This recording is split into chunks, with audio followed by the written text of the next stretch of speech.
Remix. Hey, yo. Good to see you. Pure comfort. Thank you for the 14 months blooper. Thank you for the 9 poppy rumble. Thank you for the 3 months. List to the dude. Thank you for the 27. Thought you were in China? No, not yet. I leave next week. I leave next week for China, and I'm so excited to go. And I'm so excited I got my visa. It was a very stressful situation. Are we watching? Wait, what'd you say?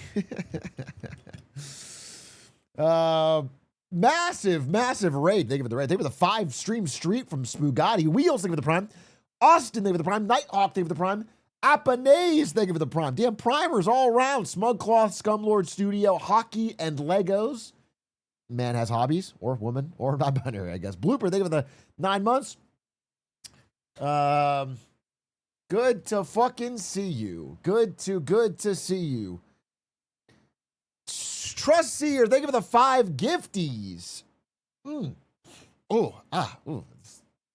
I'm getting taken out by spicy water. Kirkland spicy water. Little late start today, but a lot to do, a lot to talk about. Fucking crazy world, huh? I mean, come on. The MacBook Neo and other things, like all that combined, it's like, whoa, how could we possibly keep up, dude? Hebe Habibi, thank you for the 4 months. Esclane, thank you for the 4 months. The place Trump bombed in Iran is an actual Battlefield 3 map. It's all connected. They've been training the soldiers since their youth. And now they... ever since I started watching you, the world has been insane. Correlation or causation. You think you watching me is making the world worse? That's an interesting... I guess it's difficult to disprove. You've been watching me. The world's been getting worse. Like, correlation is causation. People do. That's what the scientists say. Viltizion, too. Thank you for the 5 gifted. Much appreciated. Butterfly effect in it. British. British, like, philosopher, physicist. Blonde Beard, thank you for the prime. Atrioc is a part of the New World Order alongside Mark Carney and Xi. That's the big 3. Me, Mark Carney, and Xi Jinping.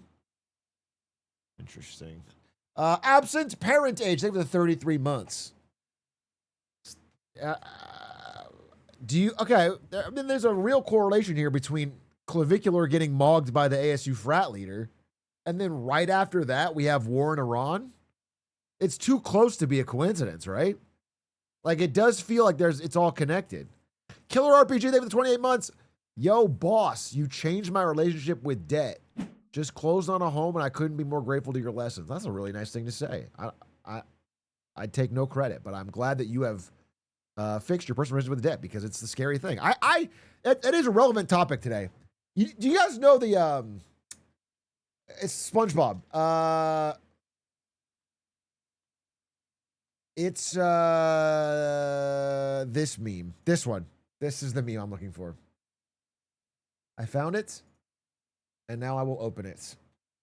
You know what's annoying about Reddit is you try to open the image and it just takes you to it just opens it in Reddit again. Reddit has like hijacked the open image in new tab option, and you try to do it and it just reopens Reddit. It like doesn't want you to leave the website. And it's like, I'm trying to leave. I don't give a fuck. Oh, it's very annoying, actually. There's a script that disables it. What am I, a hacker? What am I, Neo from the Matrix? I need a script now? This is the meme I'm talking about. This meme, where SpongeBob is showing diapers here, and then here, and then here, and then under the couch, and then in the walls. This is how I feel our relationship with debt has become. I feel like if you scratch any surface on anything in America, underneath it, not even debt, in the global economy, but especially in America, it is debt, dude. Everyone is drowning in it.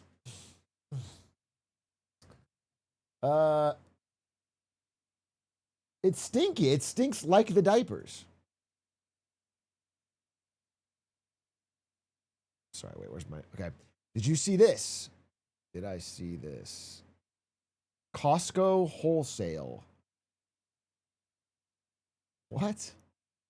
Costco is launching a new program that aims to make IVF treatment more affordable.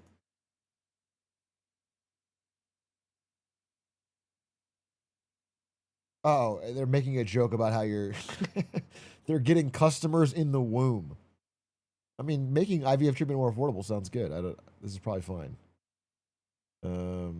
This is probably fine. Kirkland brand... Kirkland brand pregnancies. But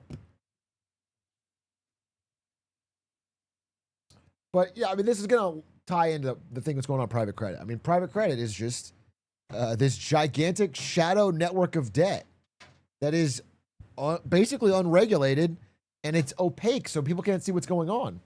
And it's hidden outside the banking system. And it turns out they've made a whole fuck ton of bad loans. But it's not just them. It's like every fucking person is like on some kind of loan that is beyond their means. Some car loan or house loan or credit card loan or buy now pay later loan or... Anyway, I'm glad you changed your relationship with debt. Pepper Fan Meow, thank you for the prime. Is this the new Prodigy AoE 2 player I'm hearing of? No, you're thinking of Grubby. Bro is about to cook me like a fucking steak dinner. I checked his stats today. He's like 1,700 something. I don't know where he just doesn't lose. He's 1606, but still 1606. Just in the 1600s.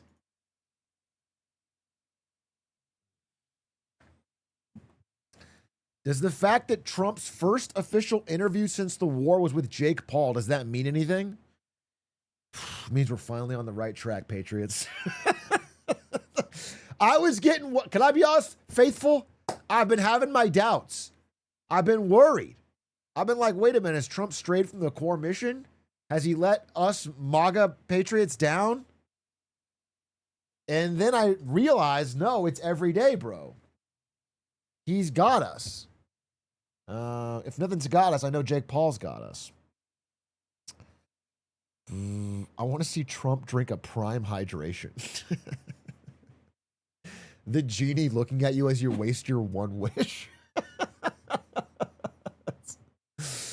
As you just blow it on the fucking... Fine, I guess I'll get Trump to do it. Good news, bad news. Good news is I got a year after... Wait, I'm sorry. I got a year after being laid off. You mean a job? What do you mean you got a year?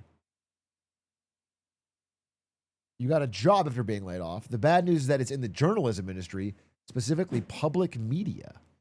Any thoughts on the long-term standing of legacy media? Is it completely cooked, or is there room for innovation in the legacy media space? It feels like traditional media is coalescing into a few ivory tower paid subscriptions. It'll be like 6 or 7, to be honest. Different, still established news outlets with any sort of credibility that are going behind paywalls. And then everything else is turning into slop. Everything else is turning into slop, and the average person's media diets will not include a paid media subscription for news. So, yeah, I don't know. I don't know if that helps or hurts you. That's the innovation. The innovation is that they are targeting the higher end of the market and charging prices for good, quote, good journalism.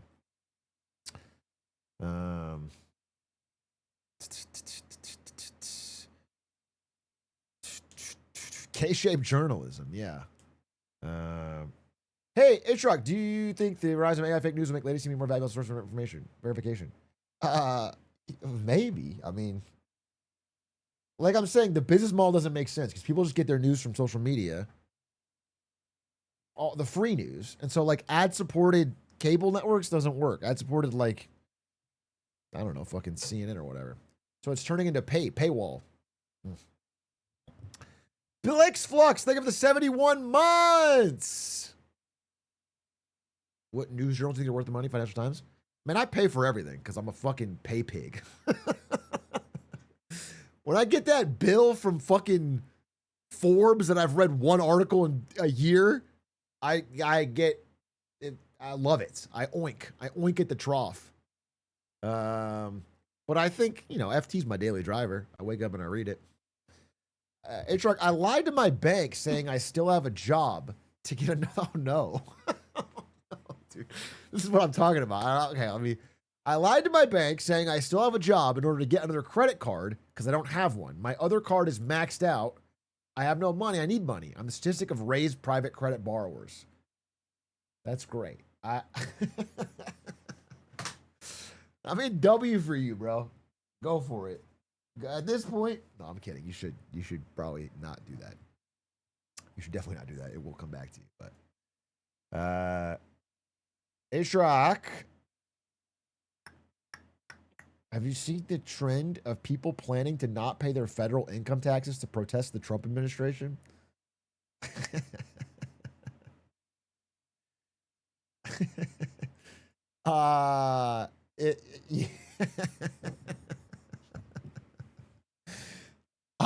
Okay. There's a lot to unpack here because I obviously am vociferously against the Trump administration, but I think people are putting a dual purpose on this. It's like they just don't want to pay their taxes, and it's like I'm doing it as protest. It's like, it's like I know what you're doing. It's not this noble thing. It's probably comes from financial stress, which I don't blame people for having, but again, like you're probably, if you're not the people that are, like if you're not well off, you'll probably get a refund in your W-2. Like, and if you are extremely well off, you're already protesting by not paying your taxes forever. Jeff Bezos has been protesting Trump for a long time. He must really hate Trump because he has been protesting hard. He hasn't paid taxes in a fucking minute.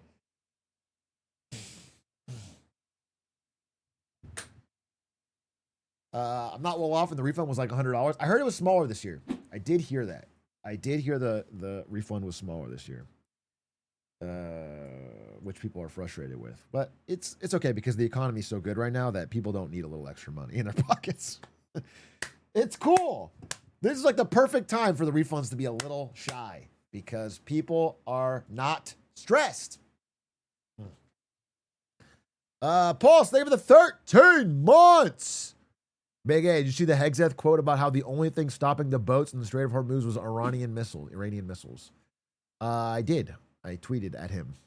I thought it was very funny. Made me laugh out loud. In a sick way. In a truly sick way. This clip. The only thing prohibiting transit in the straits right now is Iran shooting at shipping. It is open for transit should Iran not do that. The only. So I responded and I said, other than that, Mrs. Lincoln, how was the play? What a stupid thing. Other than, other than the shooting, things are great. Yeah, of course. What obvious? Wow. It's like on D-Day. Other than the German defenses, we can just land in Normandy. It'll be an easy trip. If they would just stop shooting. Yeah, of fucking course, bro. That's what. This should have been apparent to you. No, I think it's cooked. Cooked. Is that even true? There's mined the straits? No, I don't actually think the strait is currently mined. I think it is the threat of drone attacks. I think they stopped the mining. Could be incorrect. Could be mines, but my understanding is they got stopped.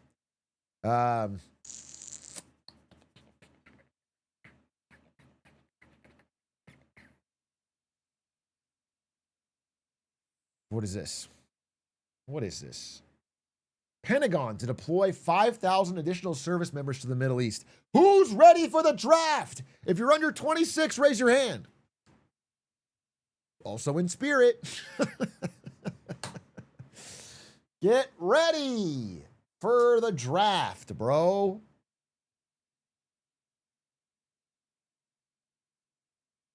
Remember when MAGA used to be anti-war? Everybody remembers because it was only a year ago. It was 3 months ago. It was 3 months ago, bro. Legitimately, it was like, if you'd have asked anyone, Trump himself, in an interview in fucking December, whether a war in Iran is a good idea, he would have said no. And now here we are. It's all is so foolish, bro. It's all so foolish. Yeah. I do think it's the dumbest thing of the whole presidency so far, and that's an all-star lineup. It's a Mount Rushmore. I think the war in Iran is going to be such a fucking disaster. Okay, just because I got Fango fucking spouting off for the chat, I gotta be so clear. If you don't pay your federal income taxes, you will get consequences. It is not some amazing rebellious thing. And trying to get a movement of people to do it is not enough will do it. You will get. I just want you to understand. I want you to. I need to be clear about it because I don't want to put it on my conscience that I like told people to get hyped up about not paying income taxes. They can't tax all of us to an institution that's been taxing all of us for like 100% of the time, you will be ending up paying penalties on the missed back taxes, and it will, it compounds over time. As someone who's missed a tax season out of pure laziness, not protest, I promise you, they will get their dollars and it'll cost more.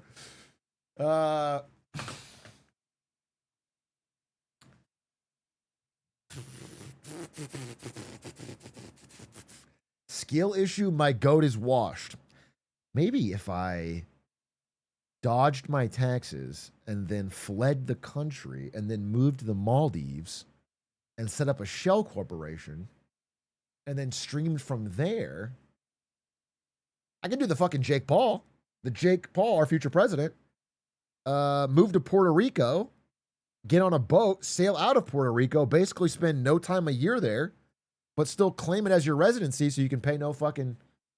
How about that? What a hero. How'd you post a Big A clip while you're online? I am the hardest working man on Twitch. It's just a fact. Everyone agrees. Every chatter agrees. I'm stay hustling. I got 16 monitors. I'm monitoring the situation. Every conflict on the globe, I can see a real-time update, and I'm simultaneously making... No, it's Adish uploaded it. Or Arid, I guess. It could be either one. Double my taxes and give them to the next person. That's an option. You just check that box. If you don't want to pay your taxes, just check that box on your tax form. And it'll just pass it along until somebody wealthy enough will pay it. Do you low-key fear a peaceful and reasonable time because you'll have no content? Next question. No! Motherfucker, I would love to live in the country I lived in the 90s. I would love to live in a healthy, stable society where people around me, including my extended family, friends, and relatives, and even my fucking chat, had lives of dignity and meaning. I would love that. I would sincerely prefer it. And I'm quite sure, bro, that I could still find videos to talk about interesting business stories without having to talk about fucking the Strait of Hormuz being fucking closed by the dumbest military action. Do you know what I'm saying? Even chat have lives of dignity meeting. I mean, you guys know what you did. Your Twitch chatters. Come on. Come on. I'm not barking up the wrong tree here, bro.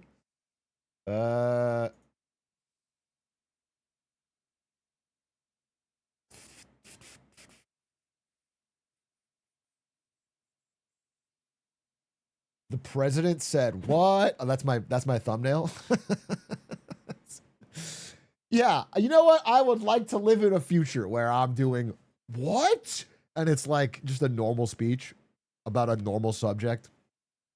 But by the way, if that were to happen, and this is not even a defense of Obama, because I think Obama made many mistakes, but come on, let's be clear. The bar has fallen fucking 10 million yards. If it were to go back to that or better, I would just do tan suit shit. Easy. I'll just grift. I'll make 10 videos about the fucking tan suit.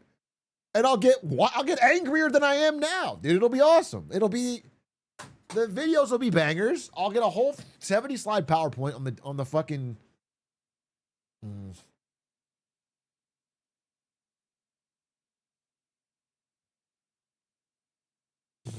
Of course you'd be angrier. It's a bigger outrage. Hey, sir, what you doing? Thank you for the 34 months. I sincerely appreciate your longtime patronage. I'm in Phil. Thank you for the prime. Thank you for Jesus Gun Lover RFK Jr. fan. Thanks for the follow 2 minutes ago. 0 chat messages. Oh no, the bit's gone too far. I literally said I'm gonna make fun of the tan suit, and this guy showed up and followed. It's 3 minutes ago. Putting out feelers, folks. Putting out feelers.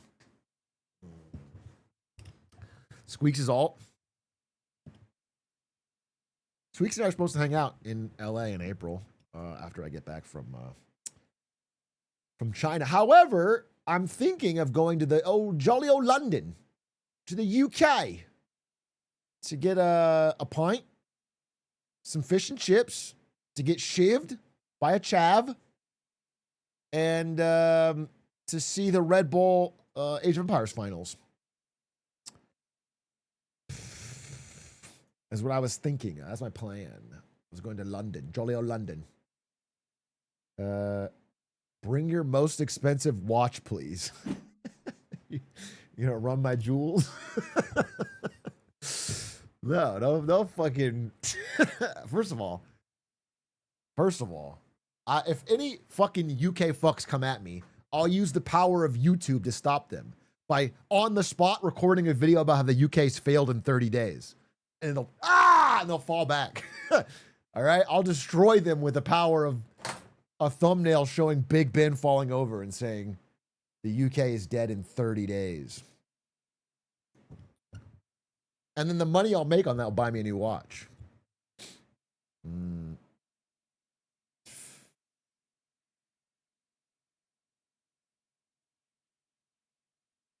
What are your plans for China? We're doing 8 cities in like 14 days, something like that. And we're taking trains to almost all of them. End of the trip, I'm going to Macau with the Yard. Minus Ludwig, probably. He's probably going to still be somewhere else. And we're going to fucking gamble our fucking passports. So I either end up as a triad fucking slave in Macau, or I come up big and make millions. It's a YOLO. It's a run of the dice. Bro's gonna bet all his fingers. I love that. I love forcing the glizzy. I love it. Big A's, you see Canada's unemployment stat looking depressing as fuck. You guys ain't got Uber in Canada? You guys ain't got Uber? You guys ain't got gig work? Just fucking pretend. You know what I'm saying? Just pretend that your unemployment's not going up. I cannot find a job and I live in Toronto. No, I mean, it is just as bad, if not worse, honestly. That's what I'm saying. That's why I said earlier that I think Mark Carney is playing his cards really well, but he has bad cards. I think long term, the damage from what Trump is doing blows back on America really hard, but I think in the short term, it's hitting a lot of other countries even harder. And I do think, yeah, I mean, Canada's in a bad spot, 100%. It's fucking tough. Zelensky has the cards. We need to talk about that. Give me 1 second. I do want to talk about Zelensky. Honestly, I'm yeah, I got a lot to say about Ukraine, and I'm disappointed again with choices made by this administration. Philosophia BME, thank you for the 52 months. 52 months. Boo, boo, boo, boo, boo, boo, boo.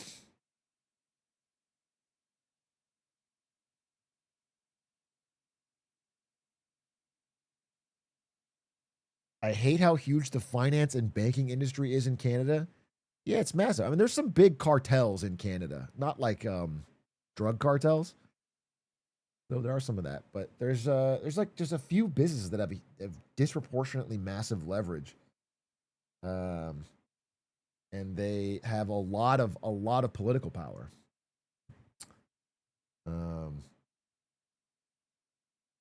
And it's problem. I mean, that's true in America too, but it's like there's just a few of them in Canada. They have so much.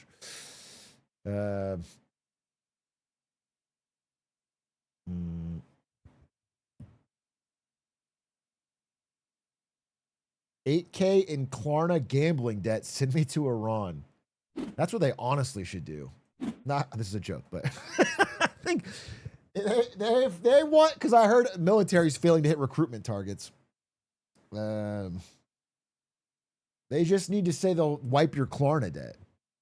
They'll wipe your fucking Klarna debt, and then we'll just get more broke people fighting in a Middle East war. That's an American classic. Atrioc, what is the future? Is an endless churn? Do you think this is the future of endless churn of adapting your consumption habits?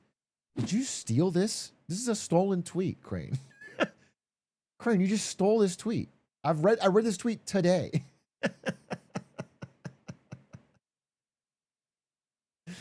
You just yoinked a tweet verbatim and posted it like your own thought. No, because you could have linked the tweet and said, "What do you think?" But instead, oh, what? What the hell? Anyway, you want my thoughts on it? Because it is an interesting tweet. Yeah, that's what we've been doing, dude. You know, you have to cycle. Everyone starts out and they're like, "Oh, I'm going to be on Netflix because it's subsidized and I get a ton of content for cheap." And then they shitify it and it gets more expensive. And then you move on to something else that's cheap. Whatever Silicon Valley or big tech in general is subsidizing, you got to jump on. Uber was cheap for a while. Movie Pass, you got to get your free movies.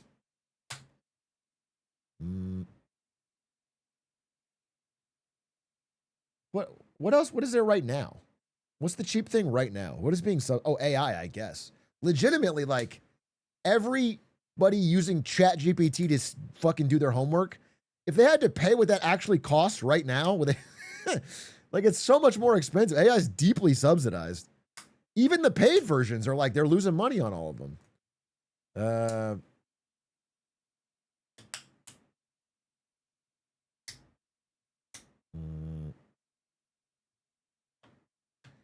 Didn't the IRS get doged, so it's a great time to not pay taxes? It is a great time for a billionaire with an opaque way of hiding his wealth because they have a very tough time investigating that. If you are a W-2 employee, that is the only thing they can still do. They've got you dead to rights. If you have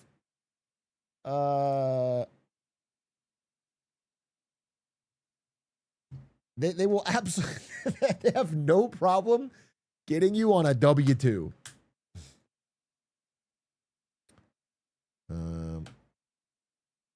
What if you're a W2? I want my W2 and a W2. Holy shit. I'm just a little guy. You could send that to the IRS and say, hey, I'm just a little guy. Like, I just don't, like, I don't, what are taxes? And then what they do is they give you one freebie. You get 1 year where they're like, all right, you scamp. So if you're young enough, go for it. They'll give you a freebie every time. This is financial advice. You get a mulligan. This does not work, guys. I tried it.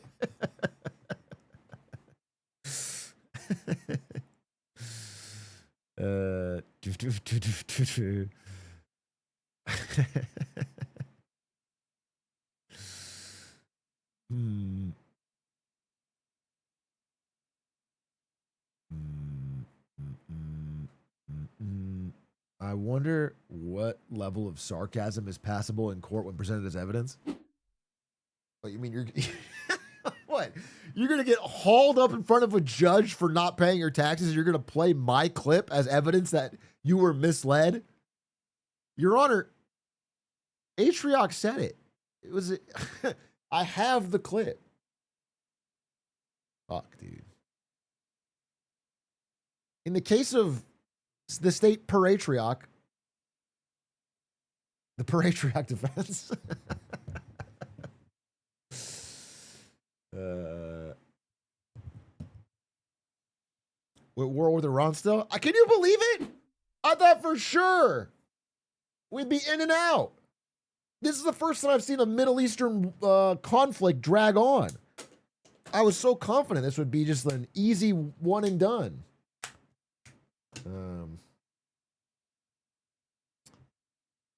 The courts know the in Minecraft tech now.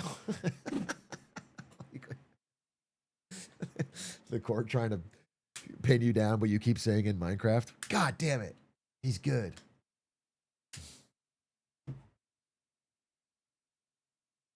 Dude, speaking of London, wait, I told this story on like the Patreon of LS, but it's so funny and that's a smaller audience. So I just want to say, dude, if you're in London, maybe you know this story. How do you say the river Thames? The Thames?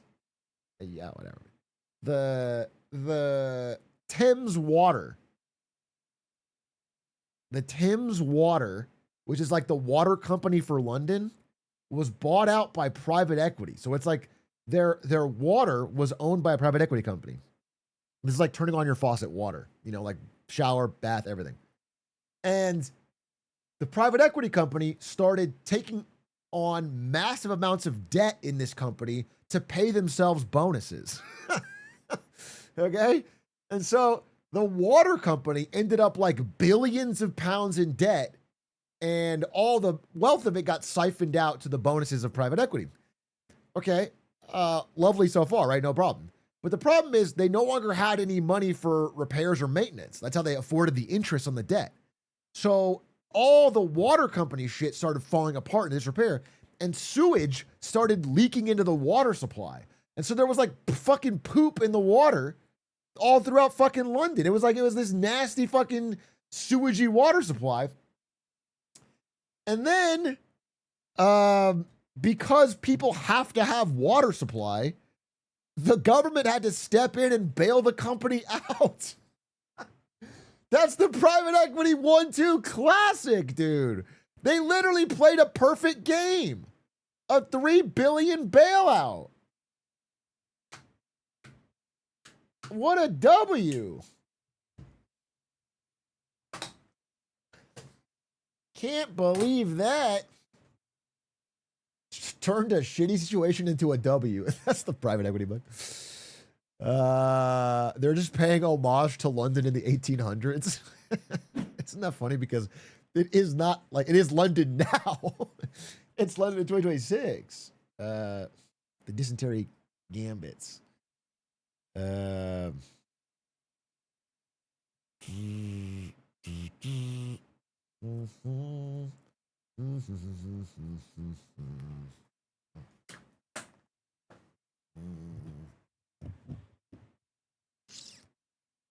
We can create water and sewage in the aggregate type shit. Yeah, that's facts. That's facts. That's some crazy moral hazard. Yeah, I think. Let me get the final update because they are out now, I believe. Let's get the update.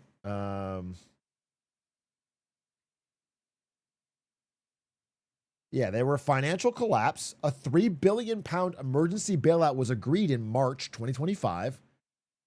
And in June 2025, the government stepped up preparations for a temporary nationalization of the company. Temporary nationalization of the company.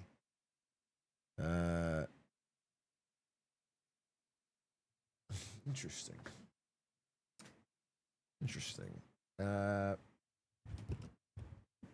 But I don't think, like, was there any fucking punishment?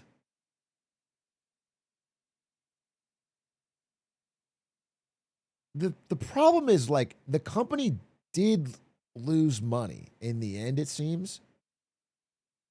However, with the way this works is they siphoned out the money. Do you know what I'm saying? Like, they don't care if this company fails. The ghouls sucked it dry. Pause. And they got fat and rich off of it. So, they're happy to wipe their hands of it, I think, to not be involved. They phase E'd out of the blame, exactly. The creditors are suing? Yeah, but it depends on if they can pierce the corporate veil. So obviously they will be sued for the money owed. But, you know, legally it'll be a tough time of making them distinct or not indistinct.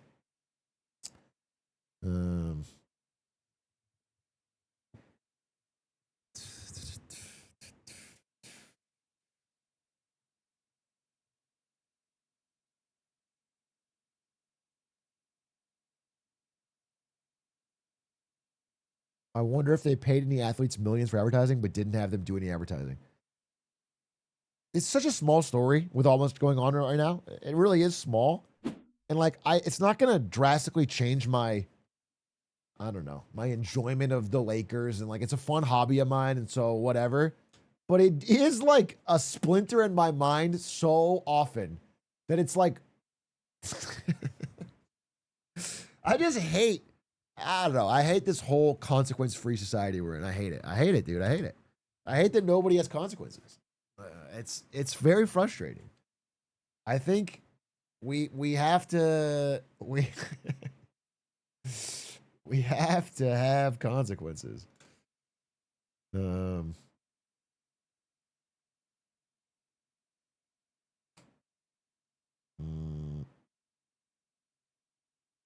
When is Congress going to vote on that one War Power Resolution Act? They did vote on it, and unfortunately, it did not pass. It lost. Thomas Massie and Ro Khanna's War Power Resolution that limits the capability of the president to do things like he did in Iran failed.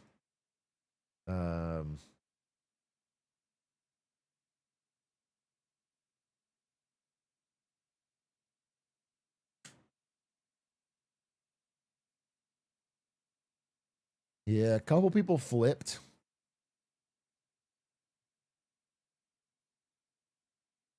It was pretty lame for sure. Why is every time it's an important vote always just a few flip? That's a complicated question with a complicated answer. I don't think it's, and I think your question presupposes something that may not be true. Not always do people flip.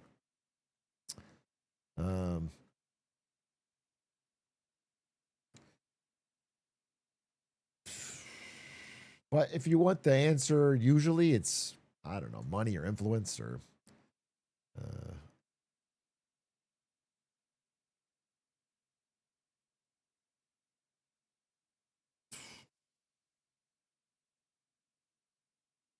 it kind of worked as the Epstein files on the back burner in. The thing about the Epstein files, bro, and I said this on the pod, and I'll say it here, and I'll say it again. I've said this for now a year, and I didn't think this at first. I was wrong about this at first. The Epstein files are like, I don't know. They don't go away. What? Give me an example. They don't go away, bro. They don't go away. They're when you think they're gone, they return. They're like herpes. They're like student loans. Whatever it is, it's like 6, 7. You can use any of these examples. The Epstein files have proven insanely resilient to any attempts to force them out of the news. They get completely knocked out by something else, and then they come back again and again and again. Each time they come back, more stuff comes out and people get angrier. And I do not think we've seen the last of the Epstein files anger and discussion. I think it is, if anything, still extremely hot, still simmering. So I would take the, I mean, it's not like a incredibly positive thing, but I'm quite positive that we have not heard the last of Epstein files progress. And I actually think that, like, at the rate we're going, there's going to be a reckoning. Or like, it's like a, I think, because we're seeing resignations and reckonings and even arrests, though they let him go, in other countries, but not in America. But I think it's like a beach ball being held underwater, dude. Like, they're just trying to force it. They're trying to hide it. They're trying to force it down, but it is about to pop. Like, it is just getting, the pressure is just building.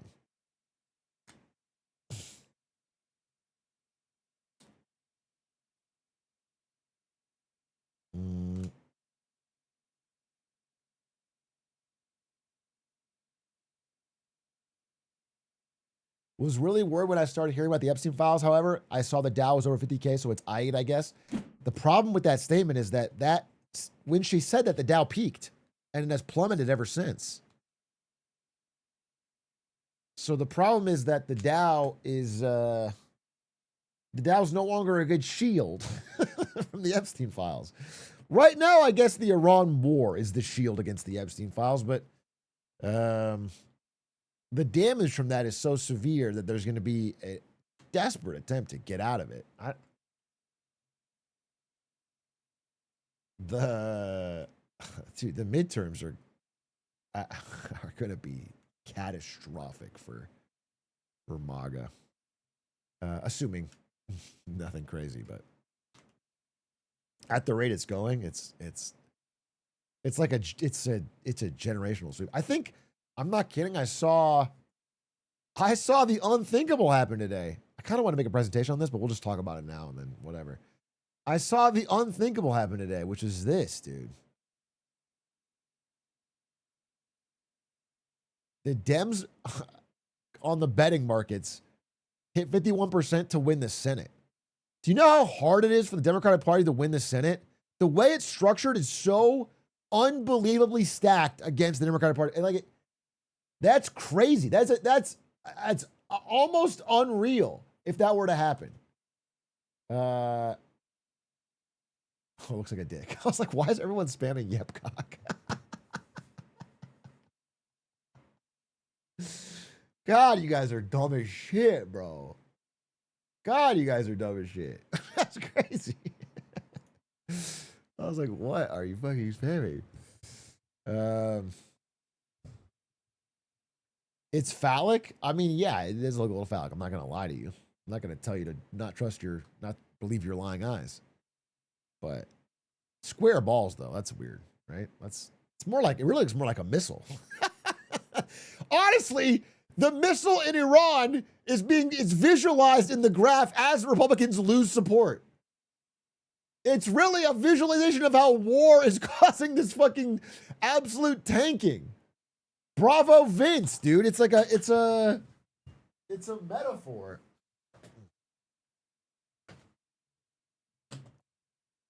Holy cinema.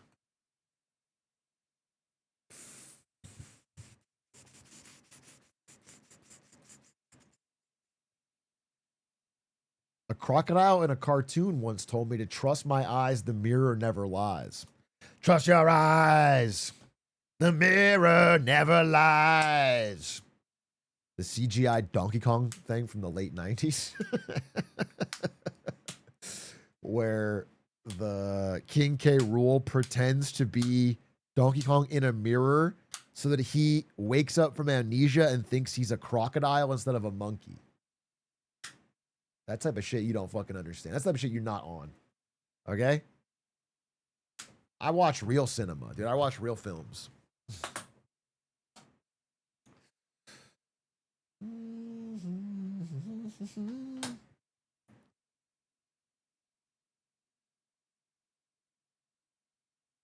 Stop talking like you smoke cigarettes and live in Tennessee. I don't know what that means, but you, Nikkei, are the only 10 I see. VIP.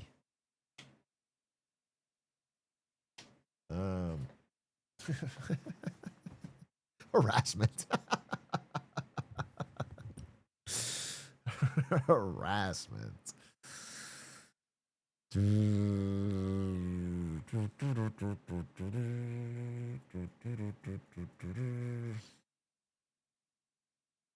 you hear about reporting that the admin didn't think about this straight before the strikes? Are you just reading things that I responded to via tweet today and then what is this? What is this like set up fucking punchline shit? It's like a fucking talk show where you've planned the questions. Yeah, I saw that. And then I responded to it and I said, genuinely one of the dumbest moves I've seen in my whole life. Top Trump officials acknowledged the lawmakers during recent classified briefings they did not plan for the possibility of Iran closing the strait in response to strikes. If true, genuinely one of the dumbest possible things I've ever seen in my whole life. It is the only thing, if you had to know one thing to be ready for, if you were going to do any military action in Iran, it's that they can close the Strait of Hormuz. If you are not ready for that day one, as your immediate thought, then it's generationally stupid. And there's no...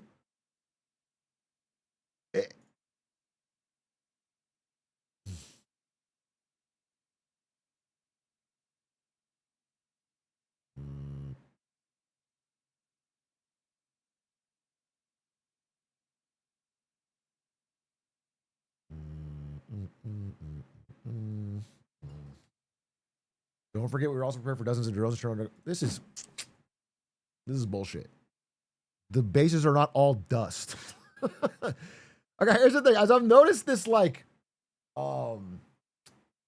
movement of people who are very susceptible to propaganda, I guess, who are not making the case that, like, this is an incredibly stupid war that'll be dragged down and there's no real victory condition, but that Iran is militarily winning. That's copium. That there is no, the bases aren't vaporized. There's not. I saw it on fucking social media and I was like, what are you talking about? None of that is. It's insanely not true. They're surviving and there's no way to change the regime without boots on the ground, and it's turning into a fucking quagmire, giggity, and you can't change geography, so that Strait of Hormuz will always be a problem, and you didn't plan for that. It's very stupid, but it's not that Iranian drones are suddenly changing the tide of the battlefield, or that they're, you know, it's ridiculous. It's not even close.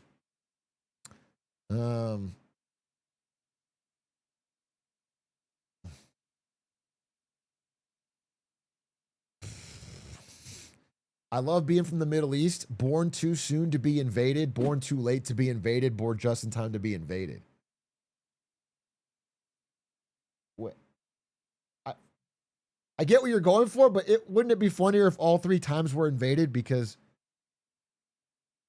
Oh, no, I see it. I see what you're saying. Never mind. I see what you're saying. I'm sorry. I'm 1,000 years old, so I was trying to be alive for all times, but you are only alive for one. Ukraine is helping us with it, and we rewarded Russia. Dude, I want to talk about this. Is what I'm talking about. This is the thing that got me stormed up today.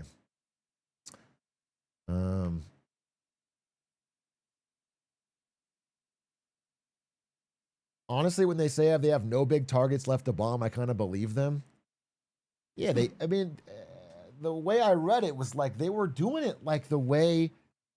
It's crazy. It gives me this is like a weird example, but it gives me flashbacks of working in dysfunctional companies like Twitch at the end of my time there, because the way they describe hitting their targets in Iran is based on the volume of strikes hit. It's like we hit 6,000 targets, more than 3.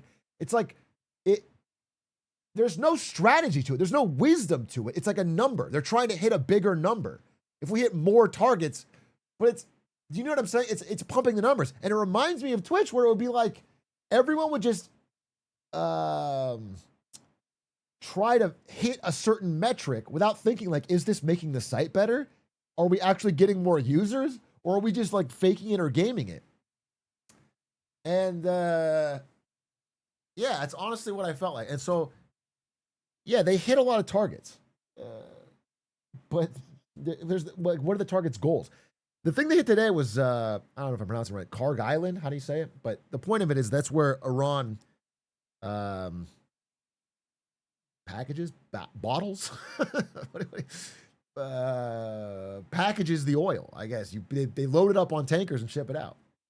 It's like, what do you call it when you processes, I guess. What do you call it when you take the oil and put it in a barrel? Refine. I'm not even refining it. It's like barreling it up. Yeah, anyway, they barrel it and they load it on ships. They take it out. So they attack cargo on the day because a couple Iranian tankers just went through the Strait of Hormuz, no problem, and were making fat stacks off of it. They made a bunch of money. Like, they're still selling oil.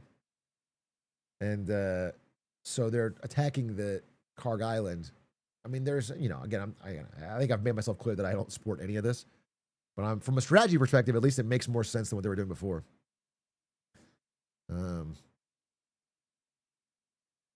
They left the oil infrastructure intact? Yeah, they did. If they destroy the oil infrastructure, then you know, there's no hope of a new anything in Iran. You would just be turning it into a failed state and having literal fucking chaos that causes generational, like that. Millions would suffer, and you would literally turn it into,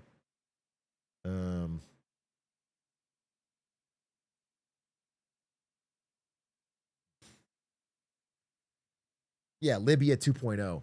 And by the way, the response from the, because the Iranian regime has been shooting missiles at all these different targets, some civilian, but none oil infrastructure. And if this were to happen, if Karg Island were to actually be destroyed, then they would target like the UAE's refineries, and they would target all these different refineries in the Gulf, and then oil prices would go to fucking $400 a barrel. It would be, you understand, like the Middle East would start collapsing, and it would cause global chaos like that. So everyone is avoiding oil infrastructure.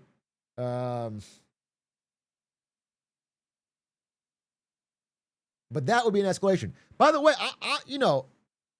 we've talked about a lot of crazy news on this channel for years, and things that are bad and things that seem bad on the surface. And like, this week is like spiraling. I mean, it really is. It feels like the closest we've been to real downturn. It's really bad, and there doesn't seem to be an off ramp, and the effects compound. I legitimately think I don't want to be hyperbolic, but I legitimately think it's really bad. I think it's way closer to all at once than slowly. If I could say it like in an Atrioc meme, I think it's way closer. The things we're seeing in private credit here, I don't have a presentation for this. I want to work on one, but I can explain it on a simple level. So look, in 2007 and 2008, yeah, I need a thicker pen here. In 07 and 08, all the bad lending was primarily done by banking institutions. All the bad lending to subprime mortgages, okay? The banks took all all your deposit money and they lent it out in extremely risky investments. General, that's the idea, okay? The risky investments started to fail. People couldn't pay back their mortgages. Everyone had made bets on that, shattered the global financial system. In response to 07, 08, the government stepped in and said, hey, this is Dodd-Frank. We're going to make new rules on the banks. You cannot have this level of risky leverage. You can't take on these crazy bets. You need to have a certain amount of safe tier 1 capital on your books before you make these crazy loans. Okay? So they have these new rules. And so now the banks are relatively, I wouldn't say actually, I talked about this in the limited say, but relatively safe now. New rules. Wow. The problem is, these new rules only applied to banks.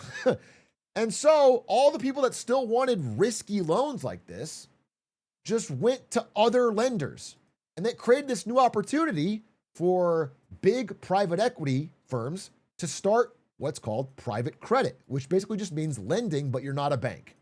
Very simple. Private means not public. You can't see the books. You can't see what's going on. And credit means lending. So, okay. So it's like Blackstone. It's like Blue Owl. It's like, it's all these companies. And they are lending. Primarily, they were lending to other private equity firms, to mid-sized businesses, to, things like this. Okay. There were some auto loans, whatever. And so they lend out all this money. And because it's no longer in a bank and it's not even public anymore, there's two things that are missing. Number one is there's no oversight. Zero oversight.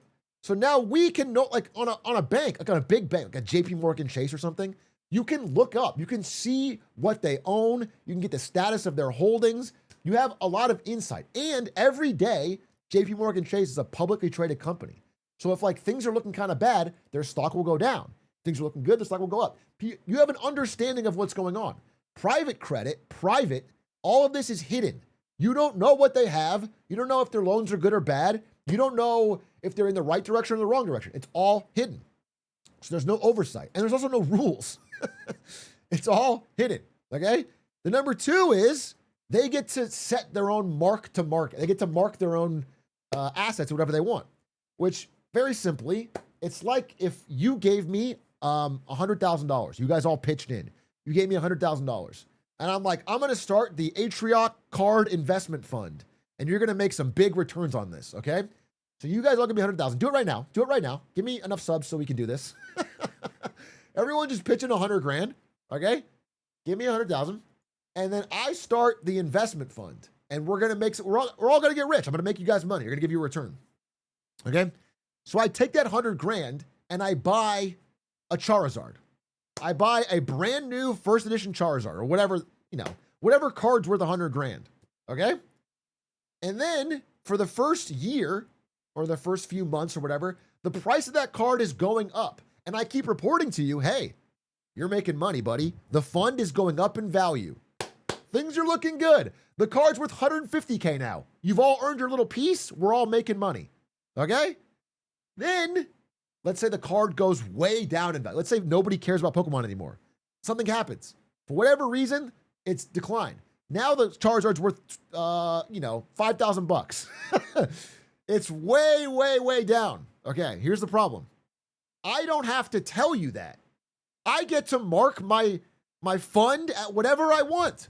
So I'm still telling you, if you ask, it sounds crazy when it's one Charizard and you can look up the prices, but imagine if it was like thousands of cards and you keep checking, you're like, hey, the Pokemon market seems down.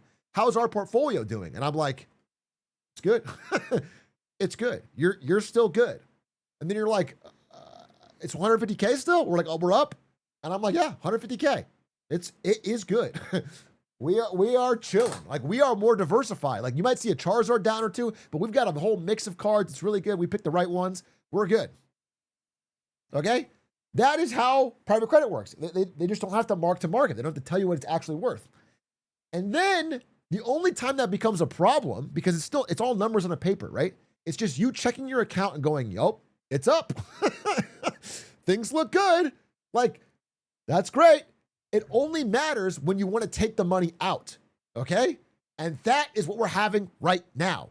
That's what we're having right now. People are trying to take their money out. And these private credit firms, they're what's called semi-liquid. So they've got a little contingent in the contract where it's like, hey, you can take your money out whatever you want, no problem. But we only allow 5% of our total holdings to be taken out, every 6 months or whatever. And that's for everybody. So if one person takes out a bunch of money, nobody else can. Okay?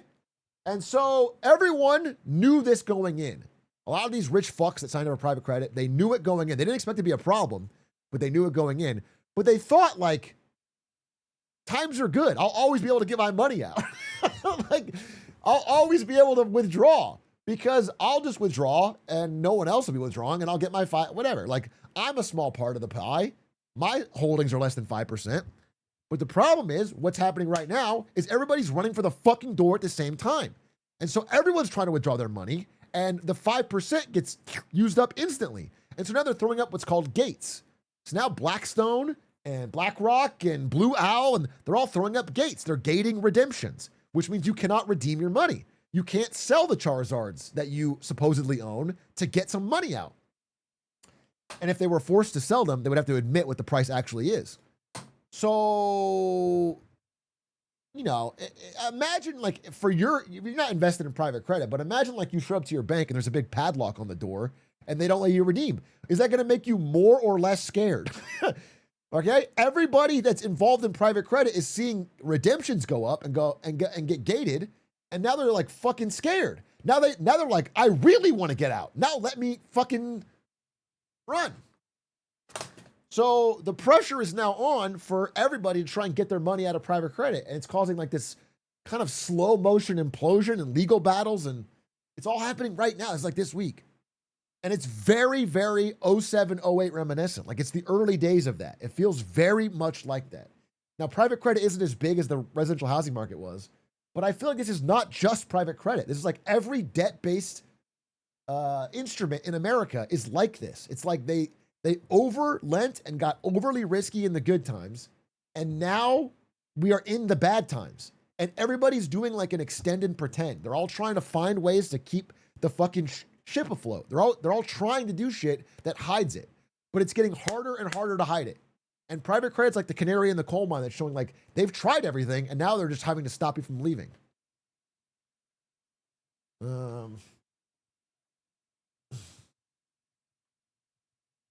And then, not to do a per Atrioc here, but exactly 6 months ago, I made a video called I Need to Warn You. Hey, okay, I need to warn you right here. This one. I'm fucking staying stuff for some reason. And I talked about specifically this. I said specifically, here's what I said 6 months ago. I was like, hey, they just signed this new act called the Democratizing Access to Retirement in Alternative Asset Products. And, you know, a lot of people are not allowed to Democratizing access. This one. 6 months ago, they said, hey, we're going to make it so people with their 401k can have access to these formerly private things. Instead of just investing in public stocks, they can now get access to these private firms, okay? And I said, this is a fucking top signal. When they start looking for dumb retail money to unload on, that is a sign that shares stress under the surface. They're trying to make you the exit liquidity, okay? So I hope when you saw this video that you checked your 401k like I gave instructions how to do and made sure that you weren't sneakily putting 8% or whatever into the private equity fund. Because that is what, I mean, the timing is perfect.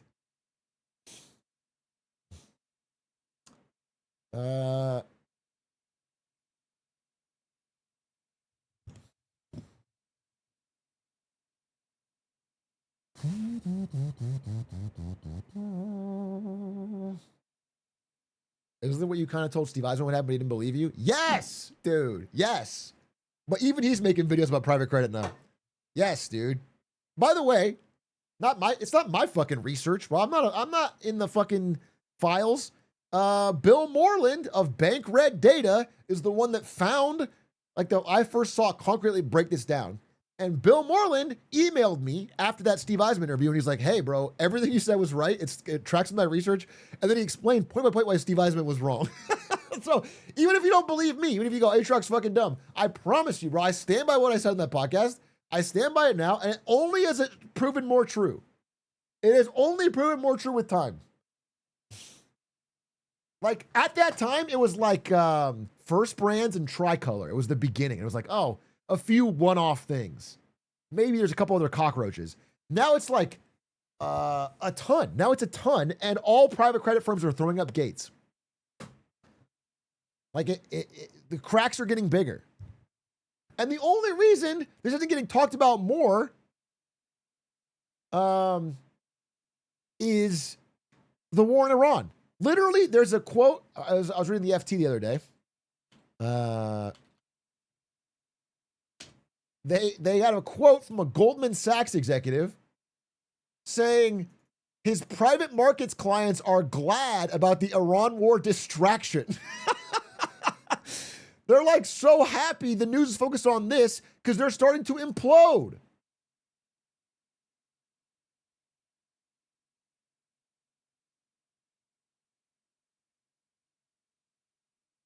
So I'm just telling you, bro.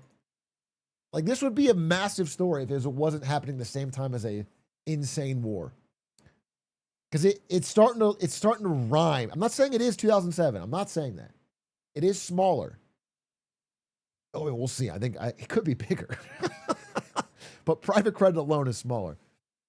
But it rhymes, dude. You're seeing all the signs of stress. And by the way, this doesn't mean that I fucking saying to short the market or anything. One thing you don't know is what the policy response will be. The government could go fucking crazy, could go dumb banana. But I think private credit and commercial real estate are the sparks, I guess, or are the fucking they're the leading failures of bad loans. And I think there's bad loans at every level. There's bad loans at consumer, in auto, in home loans, in credit cards, in buy now pay later, in everything, in small businesses. I think there's so many I think there's bad loans in every aspect of American economy right now. Student debt.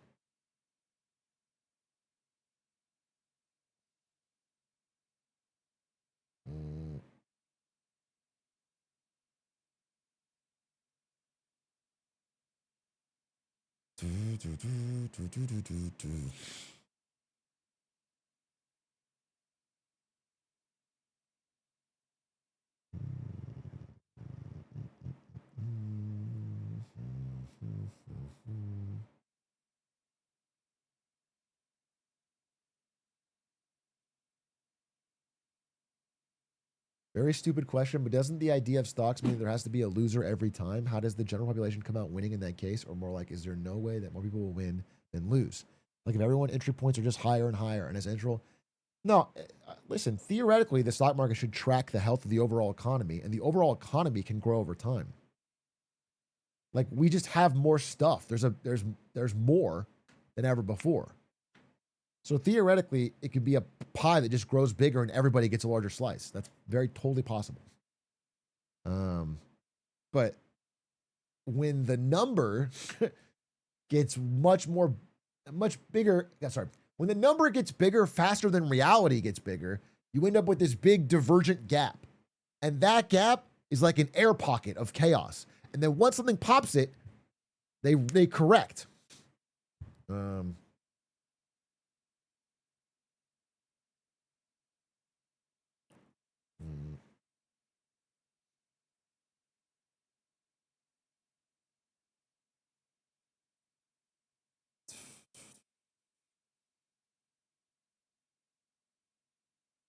Isn't it always zero sum? No, it's not. I think that's what leads to people that are like degrowthers. It's not zero sum. It can be win-win. In fact, an attitude of degrowth is what leads to like more conflict over resources. It's technology and things you can get more from less, and both people can have more than they had before. It's not zero sum, but we're in a zero sum type moment. We're in like a because there's been such stupidity. Mm. Mm.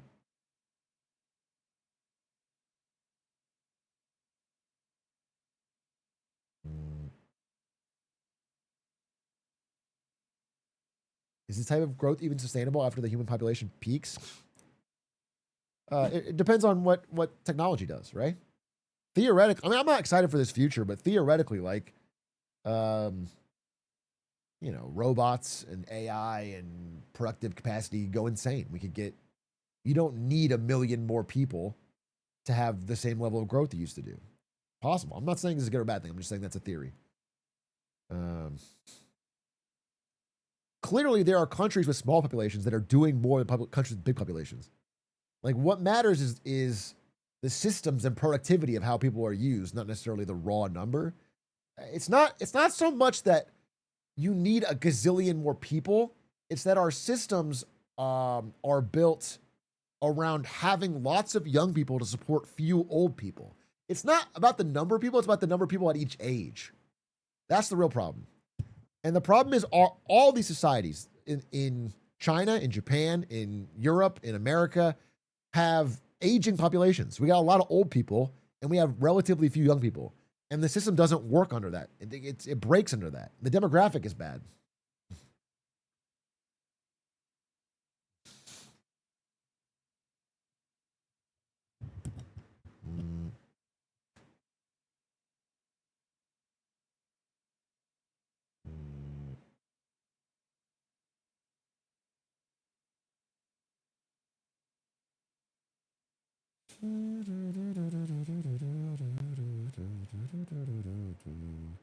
What if I told you I had a way to turn old people into fuel? Yeah, listen, I would just say I don't think I have a lot of boomers in my chat. I seriously think boomers don't yet understand how much hate is already at their face, but getting worse. I don't think they fully understand that if they don't release their iron grip, if they don't allow a correction in like their housing price, if they don't allow that, I think they're just gonna get. I mean, it's just gonna be bad, dude. Maybe they're planning on just dying, and they may just die before it happens.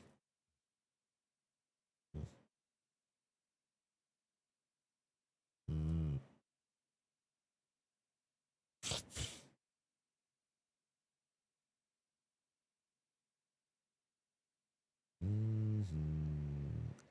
Badly Adley, thank you for the 25 months. Forest Bond, thank you for the 47 months. Just put Netanyahu in prison, all problems will be solved. I'm not going to go on a rant here. It's because obviously, fuck Netanyahu. But I do feel like people have this actual belief, and I feel like people are getting distracted too much. Like, I would like him to be in prison. Sure, fine. I would like him to not be in power. But it's like it will do nothing for 90% of our problems. We have a lot more to do.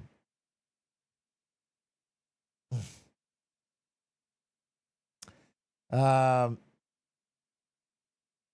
aren't you retired? Why do you keep grinding? This is grinding to you? This shit's grinding?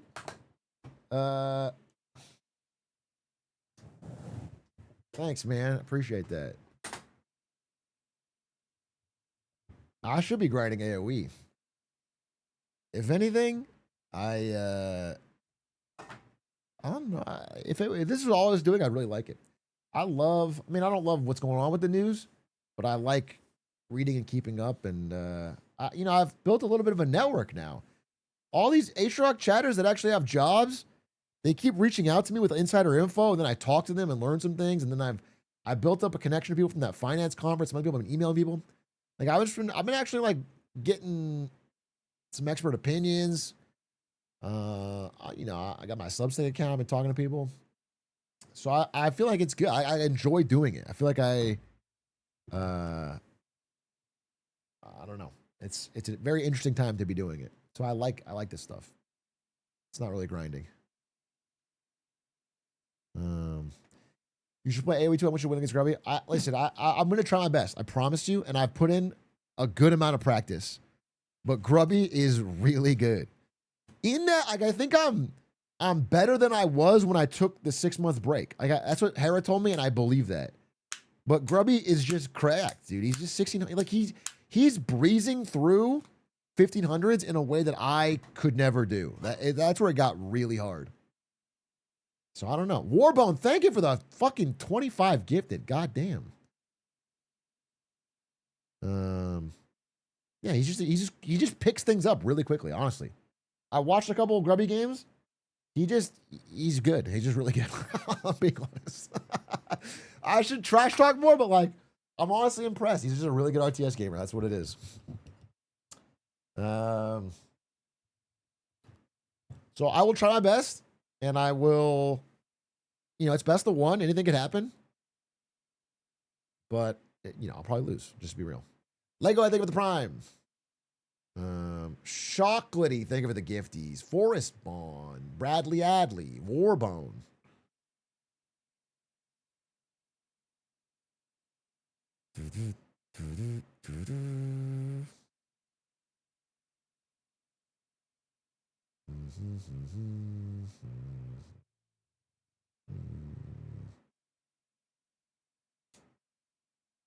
I don't think you ever seen so defeated for a comp match. I just think you guys don't realize. I feel like gamers nowadays, I hate to be the boomer here, but you don't understand how hard a game like Age of Empires is.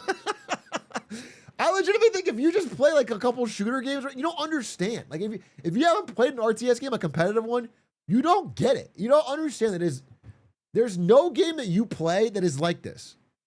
It's legitimately deeply, deeply mentally taxing and fast. You have to be very mechanically fast while also thinking really hard. It's just very fucking hard. It's like probably the most I think it is the most stressful game. Like this and StarCraft are the most stressful games you can play. And there's only so much you can force your dumb brain to learn. It's like your hands have to cooperate. They have to do things really fast.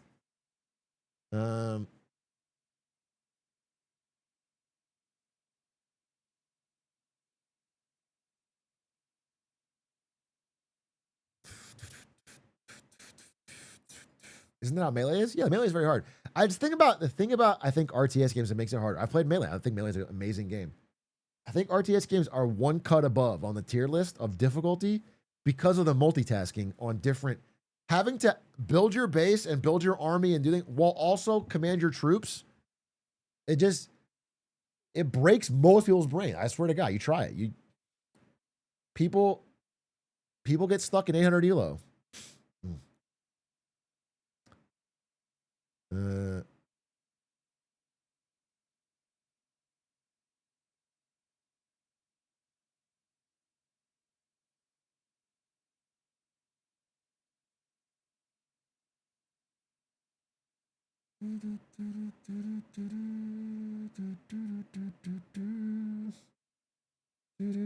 Can you play Valorant again?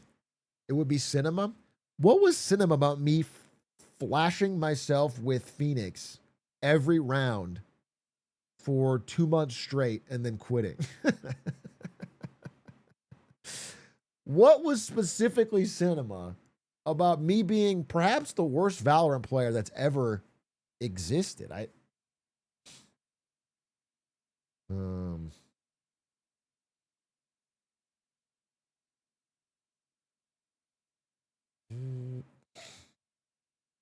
Wait, was there a clip of where's the clip of You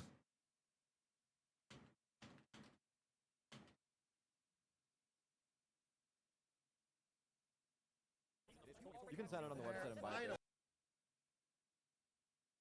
I can't find it. Is there another clip of me trying to knife fight Tarek?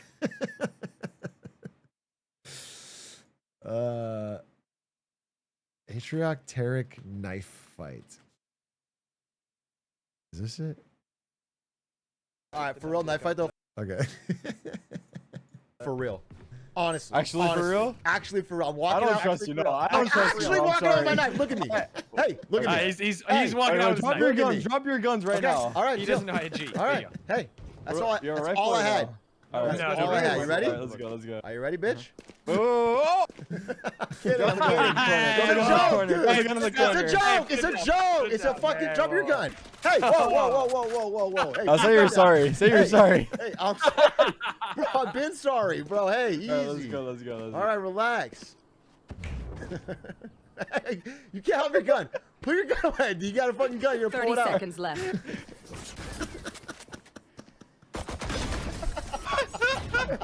Atrioc, you have a better shot. Just gonna get back right there. Oh, I went for it, dude. I went for it. Sorry, I went for it.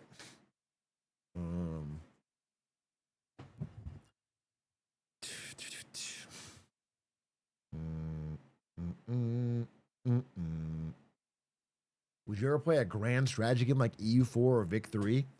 I've played it in my life, but it's kind of boring for stream, huh? Certainly not a stream game.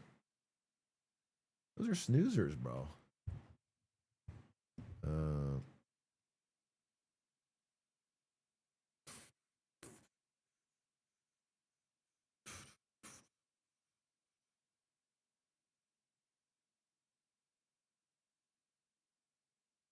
Bro, and AoE isn't? Yeah, maybe AoE's not a... I don't know. I think AoE's kind of hype. I wouldn't say it's like a massive crowd pleaser, but I think AoE is like, you know, the Viking helmet, and it's fun. AoE's hype, bro. I think the show match is going to be hype. Well, we'll see. I might just get some. We'll see. Well, maybe I'll do fun. I don't know. I don't know.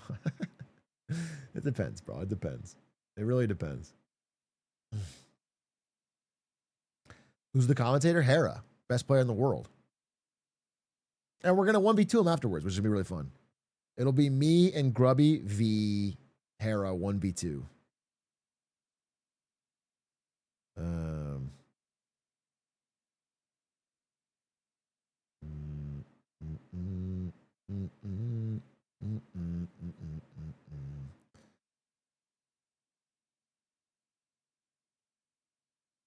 What's your take on Age of Mythology? It's a great fucking game, but kind of dead, huh? I played a little bit of that on stream. It was fun. You ever played the Civ games? Dude, after I graduated college and I drove my fucking beat up Ford Focus to California to try to make it in esports, I lived in a Craigslist room and I would fucking have nothing to do. And so I would sit there and play Civ with Stans, who was still in college. And I would do it for like 16 hours a day.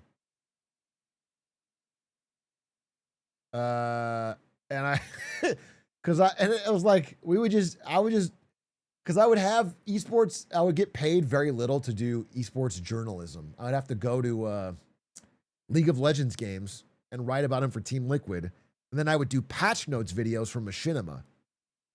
And I made $15 an article or like $100 a video from Machinima, and I would use those to buy Carl's Jr. That would be my one burger a day, and to fill the hours in between, I would just play Civ with Stans, which is why I'm so tight with Stans, bro, because he was my lifeline to humanity at that time. We would just sit on like a fucking Discord. I was probably TeamSpeak at the time. And we would just fucking talk. And he was just my dog.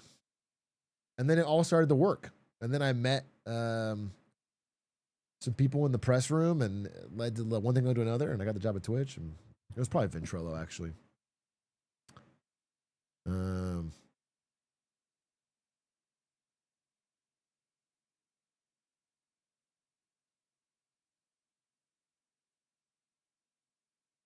Dude, have you seen the RTS Beyond All Reason? I saw it, but it's kind of overwhelming, right? Isn't it like the map is a gazillion miles wide and there's a million players and there's missiles firing everywhere and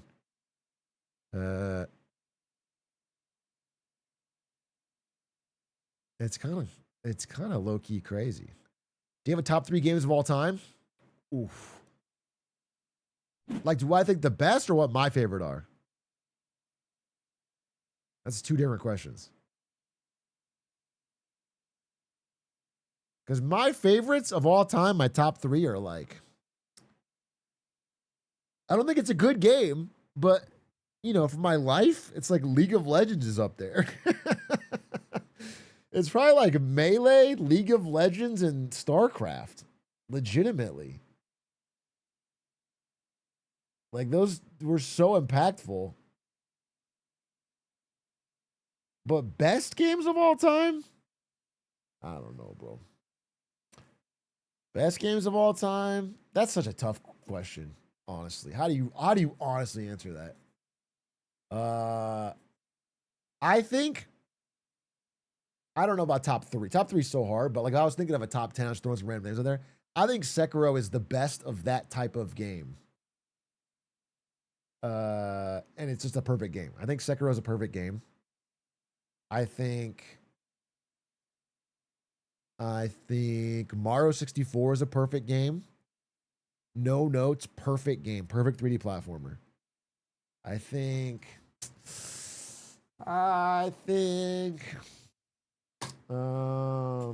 Get to Work probably. I think Get to Work is a perfect game.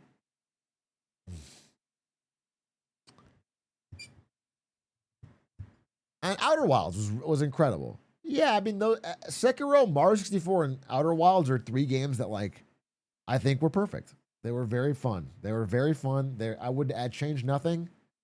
I would give no notes. Hollow Knight is definitely one of my top 10. But I don't know where I would rank it. I don't know if I rank it above or below Silksong. They're both great. I think I can't rank Silksong until the DLC comes out because I love Hollow Knight more primarily because of the DLC. So I never played Hollow Knight until it had the upgrades.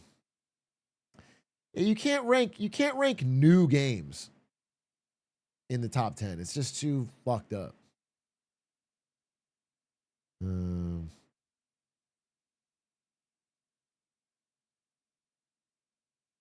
Are we comparing them considering the time they were released?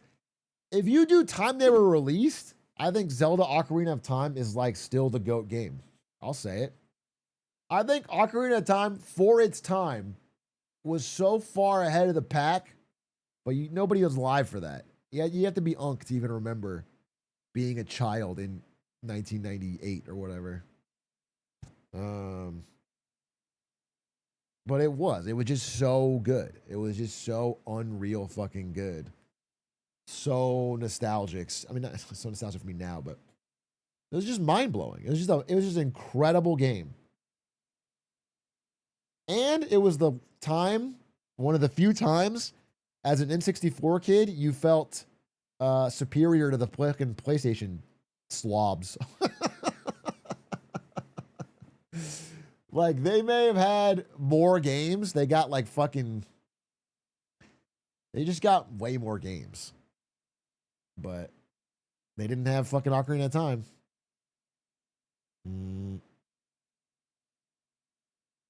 I mowed lawns all summer to buy that and GoldenEye. Dude, I did this. I didn't mow lawns. I did, what did I do? I don't even remember. All I remember is I saved up money. What did I do? I couldn't have done anything. I sold drugs, maybe. I stole it. No, because this wasn't even, my parents weren't even, my dad got deployed and I was staying with my aunt. I think I just worked for my uncle. I think my uncle just had us do like odd jobs or whatever. Anyway, I saved up money and to buy Perfect Dark for the N64. And then when I was buying it, when I was in the checkout line, my aunt drove me to the fucking store. I used my money that I'd saved up all summer to buy it. And then my little cousin says, "Isn't that game rated M?" As we're at the checkout line. "Isn't that rated M? I don't think Brandon should be able to buy it. He's rated M." And then my aunt was worried that my mom would get mad or whatever. So she didn't buy it for me. And she made me not take it back. He fucking narked, he ratted, and I didn't get to play Perfect Dark for another few months until I got my dad to do it. Fucking narc pussy ass. I shouldn't be talking to him. He's a grown adult now. and a good guy. He's a grown adult now and a good man. It's been a long time, dude. But he did snitch. He did snitch, bro.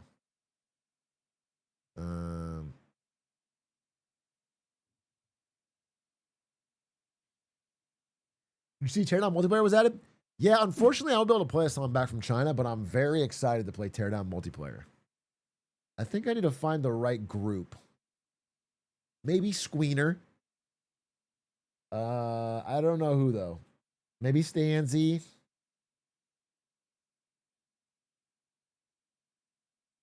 I don't know. I don't know who's the right group for it, but I love Teardown. The thing is, I love Teardown, and I love the heists in Teardown. So, I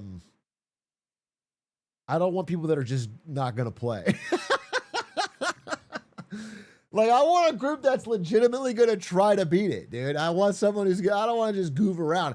I take Teardown seriously. Okay, so I'm going to get XQC, Sneeko, Asmongold. My true gamer friends. My first big A stream. Thanks for your videos. It gives me lots of anxiety. I'm sorry to hear that. I apologize. I do think we're in crazy times. God willing, we get through it, inshallah. And then I can make videos about something goofy in business. A Spectacle and Lingus could be fun for Teardown. Enchilada is what I was saying. Sorry, I'm Latino.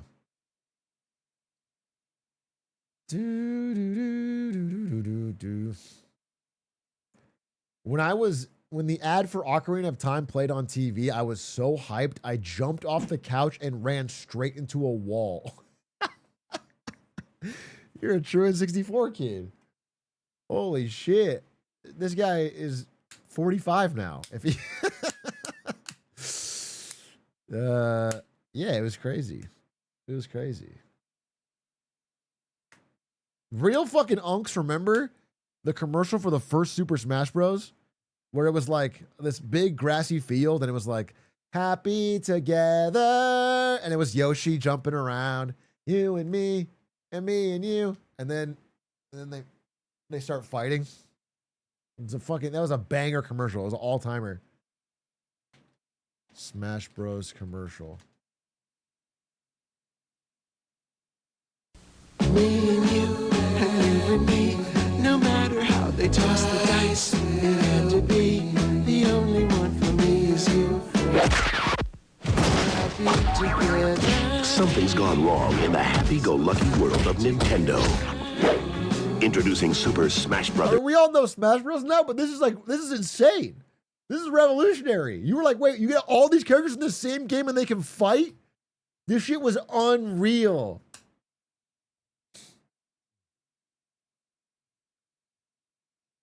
Because you know, this is like the type of shit you'd have on the playground. You'd be like talking about Mario versus Sonic and shit. I guess Sonic's not in the game, but that idea, you know?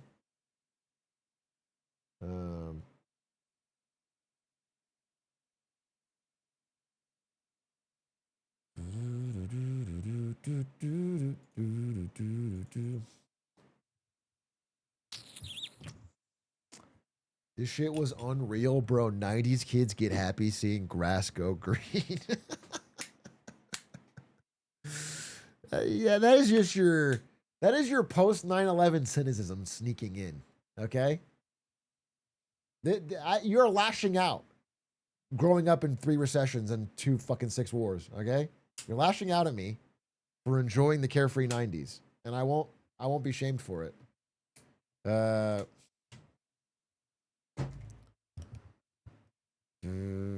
I can't see me loving nobody but you all my life.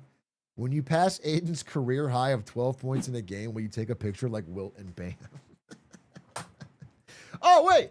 I wanted to watch this video. I don't know. I've heard mixed things about this guy. Cappy Army. However, he made a video called Why Ukraine is Suddenly Pushing Forward. And I just wanted to watch it because I've heard in early February, mixed signals about what's going on in Ukraine and Russia. And at the very least, he's got ground footage and news articles. So I'm going to watch it. I'm interested in hearing more. Obviously, I am biased towards the hopeful opinion that Ukraine. I have been thinking that while this is a horrible economic disaster for Russia and a true slog, that Ukraine isn't really winning so much as being slowly ground down. However, if there are, it would be interesting to hear about. I do want to say, before I watch this video, a couple updates. Look, this shit pisses me off. Honestly, I'm angry about it. We've been dropping all of the oil sanctions on Russia. Okay? This at the same time as oil prices go through the roof and make them a ton of money. So the combination of that plus Putin at the exact same time helping Iran, okay? They're literally giving intelligence to Iranian strikes to strike U.S. military, and that Trump is helping them make more money than ever. This stupid war in Iran is making Russia the biggest beneficiary. And at the same time, we're lessening their sanctions, and Trump is admitting that they're helping Iran. Okay? On the same time as that, most of the warfare being fought in Iran is asynchronous or asymmetric drone warfare. Cheaply made launched drones in Iran, taking out tankers and things like that. We don't know how to fight that cost effectively. The way the American military fights drones is with expensive ass missiles that lose cost effectively. And so we've been getting help from fucking Ukraine. So Ukraine, while they're fighting their own war that we are no longer supporting them with, and in fact are helping their enemy, even though Ukraine should be our ally, we are asking for their help. And so Ukraine is giving drone expertise.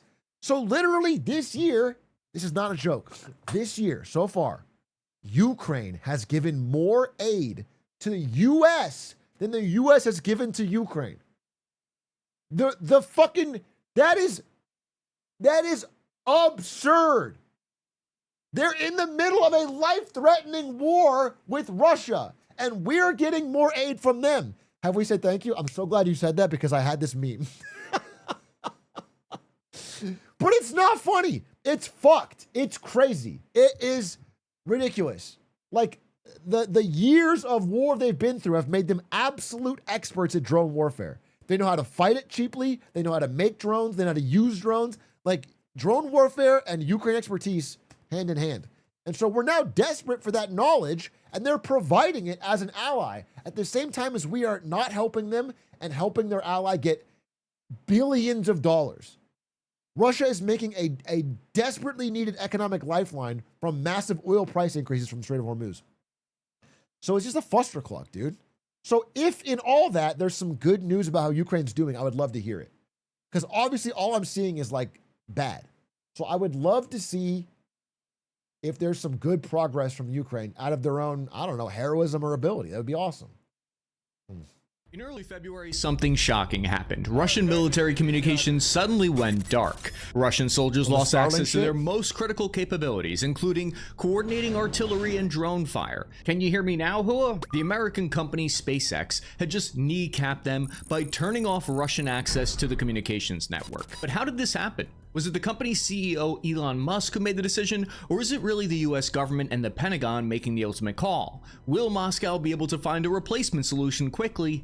I'm your average infantryman, Chris Cappy. Let's find out. For Russian units at the line of contact on the zero line in Ukraine, the blackout had near instantaneous disastrous effects. Russian commanders were unable to issue orders from the top down, and then their units started firing on each other due to lack of knowing where friendlies were located. To make matters even worse for them, their backup systems were being jammed by their own electronic warfare due to having no coordination. One intercepted radio communication from a Russian soldier said, quote, "All we've got left now are radios, cables, and pigeons." During the comms blackout, they reclaimed over 400 kilometers within just the first 5 days. Ukrainian troops were able to advance that far. And to put that into context, that's about 10% of what Russia gained in all of 2025. These are marginal gains, and Russia's still advancing and has the clear advantage on the battlefield. Okay. But this is a shocking... Well, okay, that's okay. At 1 minute in, I'm already sad again. Because that was my understanding. Okay. I mean, you know, obviously this is a tactical win, and I'm glad. But that is frustrating to hear, and I don't think this is updates from before they started making $1 billion extra of oil money a day. I don't know. It is development this that Iran raises stuff is a bad ton on of like every level. important questions. One Ukrainian aerial reconnaissance operator, call sign Mustang, said, quote, "On the Russian side, we observed on the very first day Starlink was shut down that artillery and mortar fire dropped drastically. Drone drops and FPV attacks also suddenly decreased. I'd be pretty useless without a connection too." All of this is because of this tiny device here, the Starlink terminal made by SpaceX. It gives soldiers the ability to operate their greatest weapons, drones, artillery coordination, Starlink is comms, crazy. all It's done really cool. in remote battlefield locations that often have little to no infrastructure surviving. It connects to a constellation of low Earth orbit satellites overhead. So the way it works is it relays encrypted data between the terminal and ground stations that are tied into this global Not internet, MAGA. creating a fast, portable, broad link it's a good piece of almost technology. anywhere on Earth. Basically, it's very hard to kill people without it. As soon as the outage hit forward deployed Russian units, they started trying to get Ukrainian soldiers to sell their access codes to their Starlink terminals. It's like those scammers that call you 10 times a day. Ukrainian forces were already positioned in advance to take advantage of the Russian chaos, though. They had anticipated this was coming and had in fact coordinated it. But how did Ukraine use this to trick Russian soldiers, and who really ordered the closure of Starlink? All the animation work in this video is sponsored by Drone Clone Experts. A lot of guys that I know who play airsoft or who regularly do police and military training are incorporating this type of drone into their top right. Is it an ad for a drone? Drone Clone Experts? Are you trying to sell to the military? Go to dronecloneexperts.com. Ukraine's cyber warfare division then created a fake Starlink registration service in order to trick Russian soldiers into giving up their sensitive data, basically getting them to dox themselves and give up their locations on the battlefield. In the Russians' desperation to reconnect to access to the network, they were fooled into giving thousands of dollars to the Ukrainian armed forces, which they thought was a service fee to get reconnected. And they sent over packets of information that in that data, it revealed their geolocation coordinates. So Russian soldiers were trying to beg, borrow, and steal and bribe their way back into the network because Ukrainian agents were pretending to help them reconnect to Starlink devices. They then began firing on the positions of the now defunct Russian Starlink terminals. These issues were compounded by the fact that the Russian way of war operates really on this top-down method, so supplies don't reach units, units can't conduct offensive actions without those daily orders from the top. This top-down system, don't get me wrong, it has its benefits in many cases, but it can be more ineffective when the communications are lost. Russia has managed to skirt US sanctions by shipping Starlink terminals into their country. Yeah, we Pablo Torres showed this, right?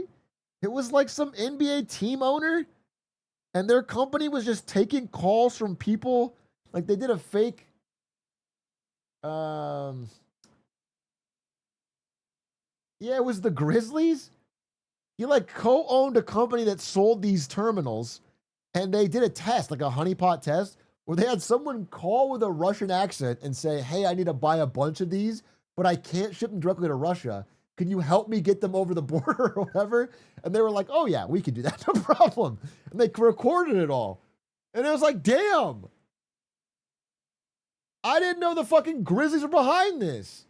Through third parties in other nations like Kazakhstan. Then they distribute them to the front line. So Russian soldiers found these terminals to work better than a lot of their homegrown comms equipment. Since 2024, the Russian military has started to incorporate satellite internet into their force structure with the Starlink system. The only problem for them was that these Starlink terminals weren't supposed to be in Russia to begin with. So the strategic benefit for the US to allow this to happen, though, was that it made Russia dependent on tech that they held the keys to. the Russian military began to rely on these unauthorized Starlink terminals more and more, basically becoming addicted to the tech.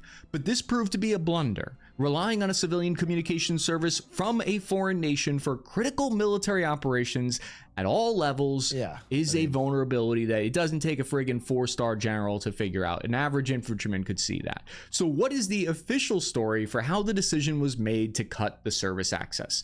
According to one account of events, Ukrainian authorities investigated a deadly attack on a passenger train in Kharkiv on January 27th, and they discovered that one of these black market Starlink terminals was in the drone wreckage. By this drone made in Iran, by the way. These are the Iranian drones.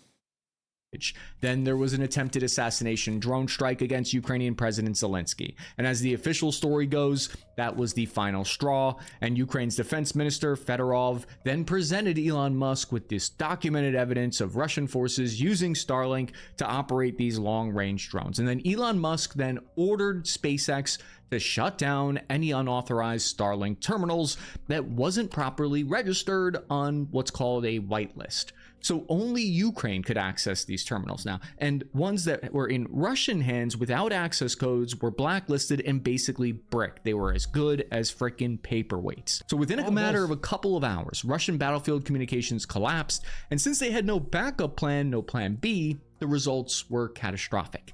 At least that's what the official story says, but that doesn't make complete sense to me. Why would Elon Musk, the owner of Starlink, suddenly turn around and decide on his own after 2 years out of nowhere to shut the service down, after first allowing the entire Russian army to become dependent on the service?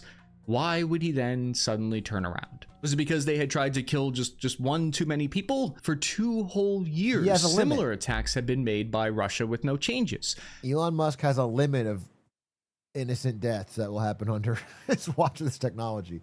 And once it hit the limit, but who ultimately controls access to this very vital system for both armies? And what is this map? This is the Starlink map? This is crazy.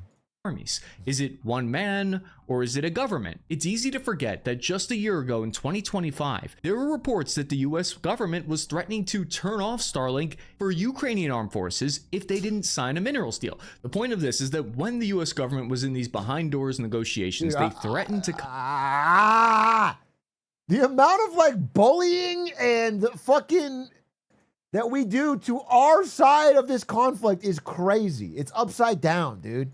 Cut off access to the Ukrainian armed forces. And it happened while I was reporting from the front lines in Ukraine. So I asked soldiers there at the front what they thought of the Starlink device. Every single unit I spoke to said they relied on it heavily on these terminals that were outside every single one of their safe houses. They depended on them to keep drone feeds live and to get target coordinates. I saw them using it every day. So soldiers I spoke to said they would be absolutely without it. I asked, well, couldn't you just get another workaround? And they said another solution would suck and would basically take forever to set up. And this isn't the first time that the US government has used Starlink to tip the scales in the war by any means. In 2022, just a few days after Russia invaded the country, the Starlink service went live in Ukraine for free for the whole nation. It was actually used to connect the Ukrainian military to the US Joint Special Operations Command, who helped them with targeting Russian positions early in the war.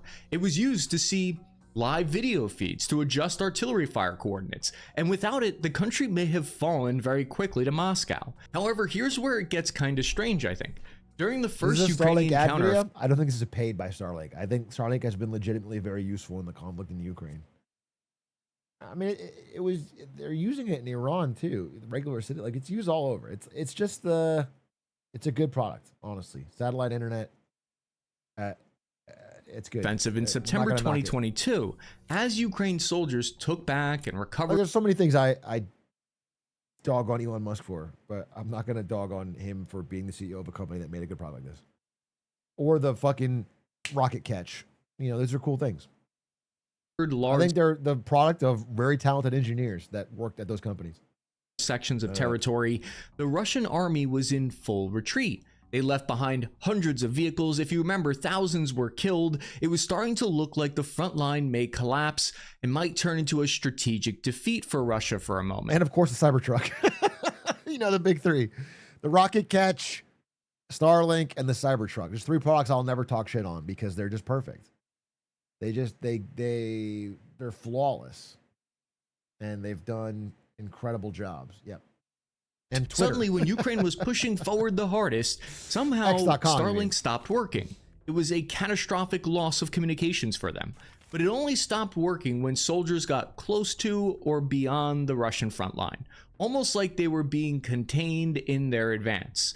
Coincidentally, the Starlink access was turned off literally the day after Russia signaled to America that they were going to use a nuclear weapon. We later found out US intelligence had learned Russia was seriously considering using a nuke. So Starlink was coincidentally shut off right as the Ukrainian army was advancing too far, too fast, right as the US government was concerned about nuclear retaliation. This was at the time categorized as Elon Musk tipping the scales of the war. The media ran headlines that a billionaire was deciding the outcome of a major conflict. But is it Elon Musk's decision, or is it the US government pulling the strings behind the scenes? Yeah, probably. The terminals used by any military are actually a separate service called Starshield. And according to Elon Musk himself, quote, Starlink needs to be a civilian network, not to participate in combat. Starshield will be owned by the US government and controlled by the US Space Force. This is the right order of things, end quote, from Elon Musk. So the US government also is responsible for paying for much of Starlink's Ukraine operations since early 2022. The Department of Defense and US tax dollars covers the cost of running the service in Ukraine. So they according can to turn it off public and on. records, Starlink makes is sense. subject to national security reviews by the US government authorities. And on top of that, US export law and sanctions constrain the service. So what we've seen is that every single time when the service is shut off for Ukraine or for Russia, it has always lined up with the US government's strategic interests. If it were the US government that was behind all of this, why wouldn't they take overt credit? Because there is a value to having a layer of plausible deniability between these actions. Yeah. The US government doesn't take the heat for the decisions which could impact foreign. Well, it's also like if they think it's a separate service, they might actually use it, which they did, which gives you power to cut it off. Like Russia getting dependent on it is why this was a big move. If it was called the US Military Department of Defense Starshield, they just wouldn't have used it. And then you wouldn't have had any relations or negotiations. This is evidence it's not Musk making these decisions about Starlink's access. It's the US government telling him what moves to make. And it's their strategic decision to get Russia hooked on the tech and then to turn it off. If we zoom out for a second, I think the answer becomes more obvious. The ongoing negotiations between the US and Russian governments to end the war has not been going well. Increasingly, the US has slowly applied increasing pressure on Moscow in an attempt to get them to consider a peace deal to end the war. Until now. Sanctioning more oil, sending Ukraine Until now. targeting data to destroy Russia's oil infrastructure, and targeting data on Russia's shadow fleet. US troops have been capturing Russia's shadow fleet oil tankers. All of these moves are connected. I believe the decision to cut off Russia's access to Starlink right They were connected up until when? Up until the Iran war? At which point all of it went out the window? I mean, I'm not saying there wasn't somebody in the Pentagon or Rubio or whatever who tried to like coordinate up the pressure, but what's happening now is it's a complete 180, dude. It's never been better. What's happening in the Middle East is like so good for Russia. at this moment right now is not coincidence, and it was likely not made by Elon Musk. It was made by the US government as part of a broader strategy to pressure Russia into ending the war. This battlefield tech is another piece of leverage that's being used. And now that the Ukrainian forces have been losing territory in the past 2 years, this gives Putin little reason to end the war without added pressure. And the question is, will it work or will it backfire? Because now in early March, Russia has recorded their slowest territorial gains in nearly 2 years. They're racing to find a replacement solution though. The Kremlin has turned to a balloon-based 5G network as a kind of interim fix. These balloon platforms carry signals into the stratosphere. They're using balloons, Beyond dog. that, Russia's looking to launch their first batch of low-orbit broadband internet satellites under a project that's meant to rival SpaceX Starlink. It's going to be 16 satellites. Originally, it was supposed to go up in 2025, but now it's been pushed back into 2026. Whatever the Yeah, case the may Space be, Wars. once those satellites are up, it appears they will have an alternative. The sudden change on the battlefield goes beyond Starlink. connectivity, That's though, a good because American name. fighter pilots are now fighting in Ukraine. And they sprinted across the flight line, they jumped into the cockpit of an F-16, and they locked in. Their flight briefing explained their mission is to... Everyone's like, big, this is your moment. And I'm like, what do you mean? You mean I need to use my balloon skills to pop Russia's internet balloons? We need to send me and Quincy behind enemy lines with a bag full of darts. Holy shit, you're right. This is my calling. Now's my fucking moment. Quincy, we need one last job. This one's for your father. Intercept 425 incoming Russian attack drones and missiles that are aimed at Ukraine's power grid. Their squadron was located in a remote makeshift airfield in western Ukraine. The US pilots' airfields here are untraditional compared to what they're used to, always located on the side of highways and in unassuming farmland. It was how they survived being hunted by Russian surveillance and missile attacks. New reports from Intelligence Online, and then rerun in many other sources, is that there's a new squadron made up of a mix of American and Dutch pilots who are now flying combat missions in Ukraine. And this is one of the reasons why Ukraine is suddenly advancing now, because one of the former US military pilots is a veteran of combat missions in Afghanistan, and another was reportedly blowing shit up all over the Middle East. They are serving in Ukraine's defense on a temporary contract. And this is not as unusual as it sounds, because during the Vietnam and Korean War, the Soviets sent hundreds of instructors and pilots to secretly assist against the American Air Force. Soviet pilots were posted to various Middle Eastern nations to covertly assist in combat against Israeli pilots. And American pilots were sent to China during World War II, famously in the Flying Tigers, to help against Japan. In this case, however, these are former pilots who are allegedly no longer officially part of the US military, and they are dedicated to flying air defense missions, which is similar to the type of assignments Soviet pilots were given in Vietnam against the Americans. So according to reports, these US and Dutch pilots are daily intercepting the massive Russian night attacks. They're shooting down KH-101 missiles and attack drones. Footage was just released showing the first time one of the F-16s used a low-cost guided rocket to intercept a Russian munition.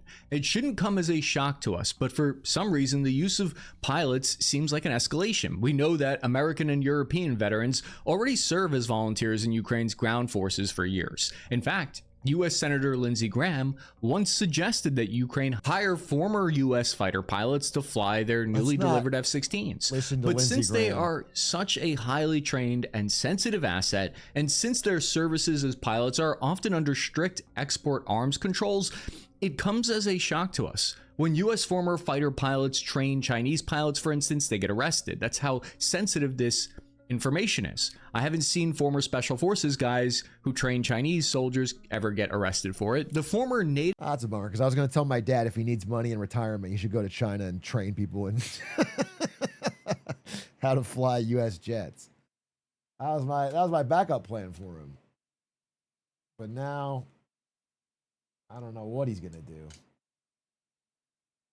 Pilots are hired on 6-month contracts, which is more than just a coincidence. When Ukrainian pilots that have transitioned over to the F-16 from former Soviet jets have done an incredible job at adapting to the new aircraft, it's also true that the training pipeline for basic familiarity for the F-16 platform takes around 6 months. And even then, many of the F-16's more sophisticated systems, like its sniper targeting pod, take more experience to master and reach their full potential. So retired US and Dutch pilots... Why not just put it all in Claude's hands?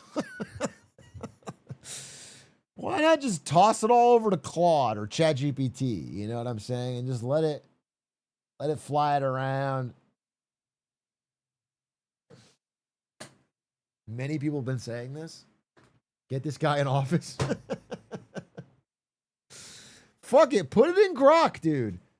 Give a $1 billion fighter jet to Grok and just let it have rip. That experience. They know the F-16's flight systems and the operational components of how to make a formation of F-16s excel in any air defense mission. So putting older but seasoned NATO pilots in the air reduces the pressure on Ukraine to take their own veterans off their Soviet platforms that they're already familiar with, giving new Air Force recruits the chance to train on Western systems from the start. It's a smart idea that keeps more pilots in the air flying jets they already know while the next generation of Ukrainian pilots get the training that they need. It may have been one of these NATO veterans flying the F-16 that scored that incredible close-range kill against a Russian drone just a few weeks ago. To date, 3 Ukrainian F-16 pilots have been killed in action since jets first started flying in the Ukrainian Air Force back in August of 2020. Think about these drone strikes. These things are so expensive and the drones are so cheap. I guess I just don't. I feel like war is still not fully pricing in how dominant drones are. I feel like it's still not getting it. The loss of a former U.S. fighter pilot could trigger an even more severe diplomatic confrontation. And that's why, so far, Ukraine and the West have opted to keep the pilot volunteer program secret, if it even exists at all. For the first 2 years of the war, the U.S. restricted Ukraine from using any American-made weapons to hit targets in Russia, which was a compromise that U.S. politicians made to avoid escalation with Russia, but was a constant headache for Ukraine commanders who couldn't strike inside Russian troop formations until after they'd already crossed the border and started to attack. So Germany still refuses to send Ukraine their missiles that could hit inside Russia for that same reason, even this late into the war. And to address that vulnerability, Ukraine has been investing into its own domestic defense industry as much as they can, and it's another reason why Ukraine is suddenly advancing on the battlefield now. Because in early February, Ukrainian defense firm Firepoint unveiled their FP-7 and FP-9 ballistic missiles.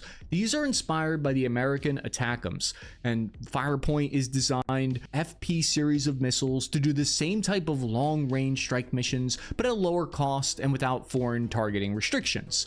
This video from February 20th shows one of these Flamingo missiles hitting a Russian missile plant in Vakinsk. That's more than 800 kilometers beyond the border. On the other side, Russia has had their war economy in overdrive for years already. Most of the country's factories, industrial output, and fiscal... You said this before, but I think it's the most staggering stat, which is that the war in Ukraine for Russia has lasted longer than the Eastern Front did in World War II. That's crazy. This is like their longest.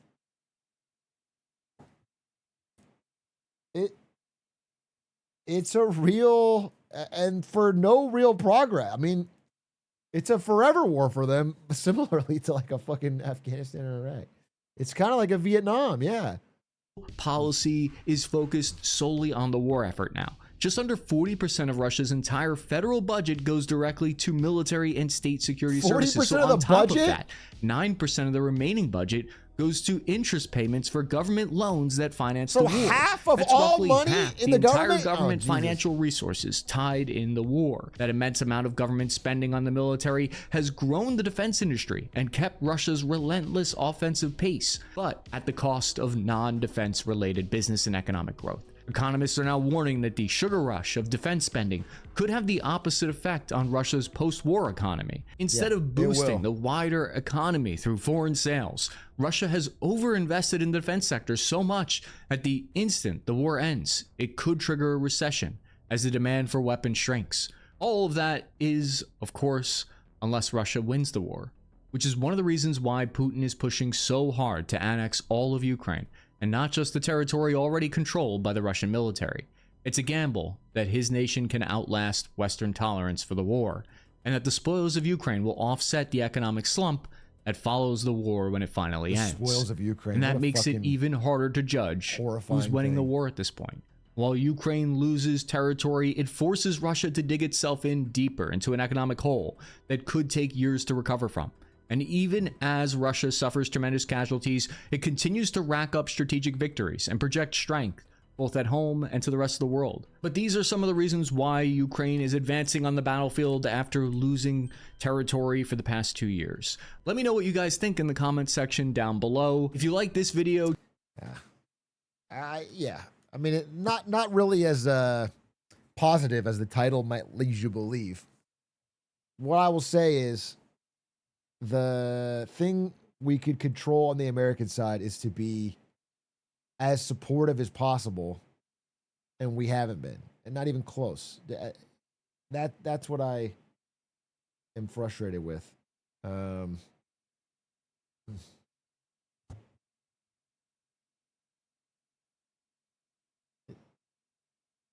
Attempting to bring the both sides to a peaceful settlement is something, but to do it in a way where we are now openly benefiting Russia at the expense of Ukraine is crazy.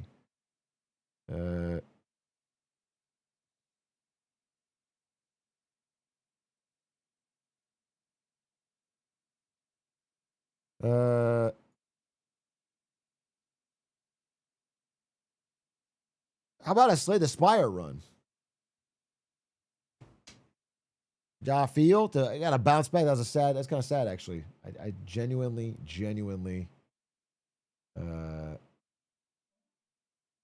feel bad for Ukraine, man. It's just tough. They're overwhelming odds they've been fighting against and incredible, but I don't like the story of like, oh, it's so heroic and then nothing. We should be hoping however we can. Slay the Spire! Slay the Spire! Maybe an AoE after.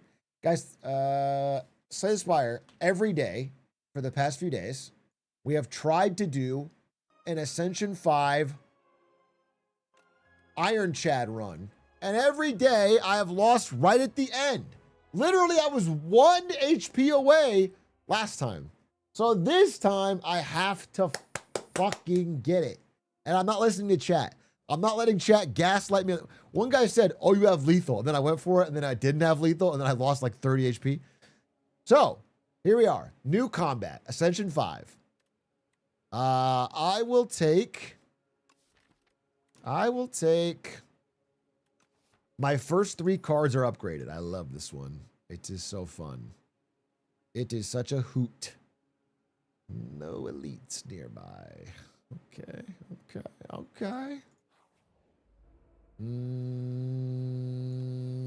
Bam. Bam. Bam. I gotta move my chat. Because you guys are covering. There it is. Sound up a little? Sure. Just for you.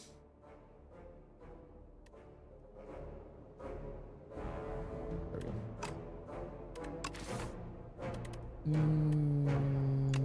Bam. Defend.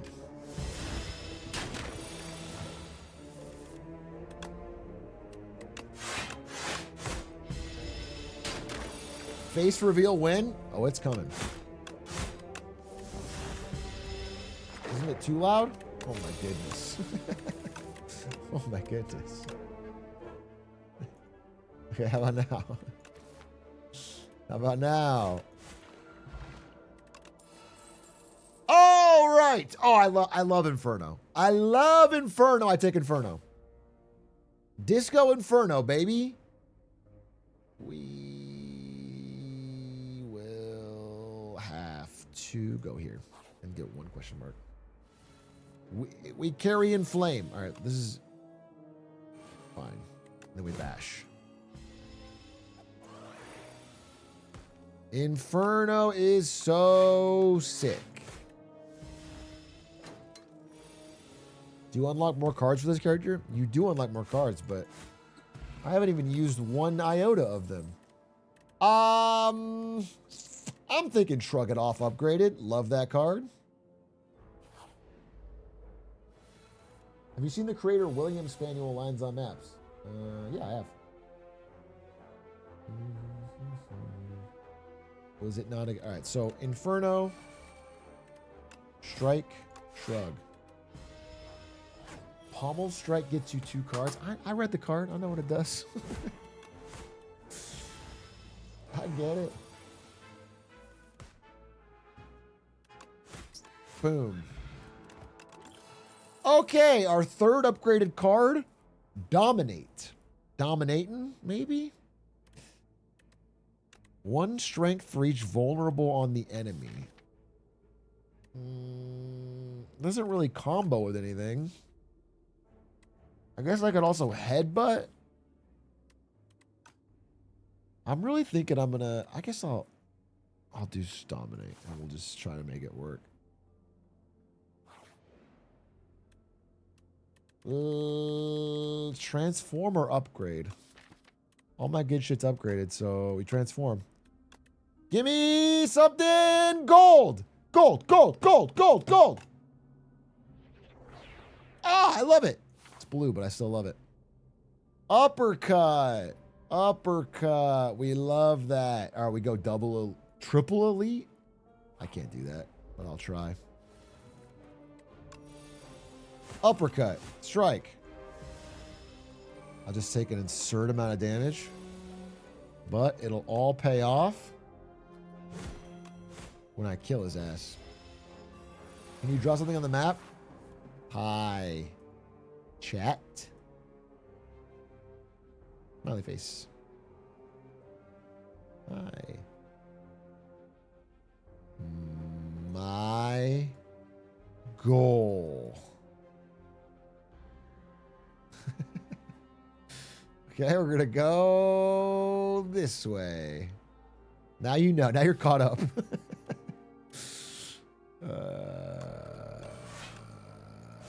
Okay. Atrioc was here. Dude, 12 damage? Who does this fuck think he is? Uppercut. Strike. Okay, we got a vulnerable thing. We have a vulnerable thing, but... And here's the fucking fucked up part, is I really can't be fighting. I really can't be fighting. 50% damage. All right. Well, we have to upgrade uppercut. We have to upgrade uppercut. I can't take this. Oh boy. Oh boy. I guess thunderclap? This. Oh, you know what? Blood wall, actually. Blood wall.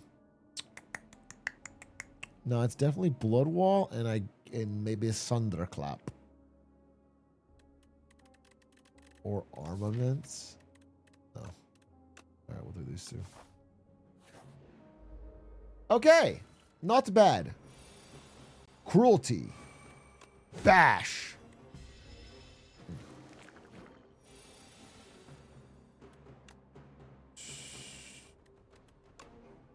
We can get 2 strength. 4, 8, 12, 16.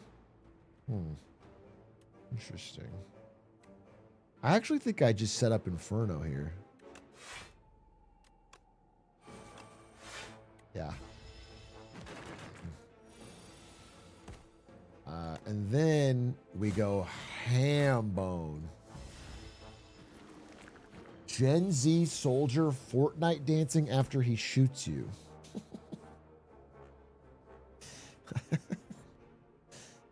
A stark image of the future, to be sure.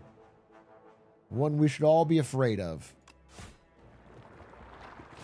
Okay, all these little maggots wake up. And then my Inferno should just fuck these guys. And then Thunderclap should fuck them even more. And then we play hard defense. And then they die next turn. That wasn't so bad. All things considered. Yeah, they're dead. Candelabra.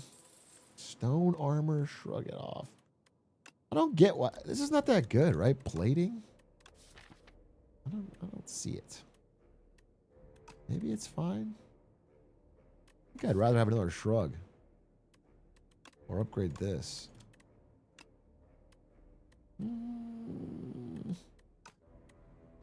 I think I shall take another shrug it off. No treasure! Like, I have to win this fight. And I will use a strength potion to do it. 15 damage, 2 vuln. This is just a better card. Okay. You're fighting a statue, you're fine. Okay, but you do realize that the statue fights back. Oh, nice.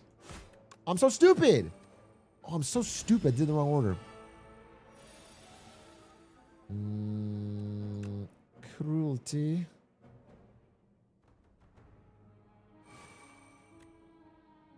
I guess I don't use this. Like too slow. How can he fight back if he's a statue? Wait, am I just gonna die? Wait, am I just gonna die? I have to fucking.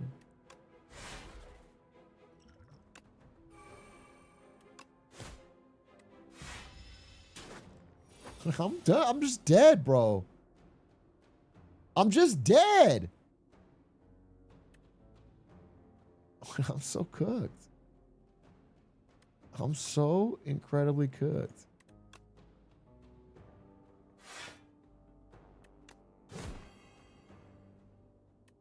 Okay, I have to kill him next turn. I gotta kill him right now. Yes! Okay! Okay! We're alive! Easy money! I think I skip. Could do a strength thing. Get more strength. I'm not really doing a strength thing. I'm doing like a vulnerable sort of HP thing. I skip.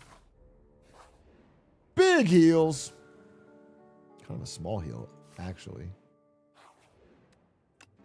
Okay, what are we buying? What are we buying? Enemies drop more gold. Dude, my friend Blur is like one of the best Slay the Spire players. He had the world record in Slay the Spire 1. He was streaming the other day. He got 89,500 gold in one run. He got 89,000. Like, every time I watch him play, he's always doing some absolutely insane shit. There was like a card in, maybe it's Defect? I don't remember who. That gives you 30 gold. And then he played a different card that gave replay on that card. And he gave a different card that gave replay on the replay card. So it was like giving it replay 3,000. And then he sat there and, oh, it was Regent. It was Regent. And then he watched it replay 3,000 times. Took a full hour. Yeah. So he just sat there and it went bloop, bloop, bloop, bloop. Yeah, Crimson Blur. It's very, check out his stream. I highly recommend checking out his stream. It's been really fun. He's really creative with this new game. These all suck, dude. Hike E. Oh, this looks pretty good. Let's choose a random card. It costs 0 this turn. That's always got to be something pretty good, right? I'll just take it. We'll just play we'll play Gambler deck. We'll play Gambler deck, bro. How bad can it be? Oh, I can't afford anything else. All right. How bad could it be? Fairy Pot? No way, dude. For cowards.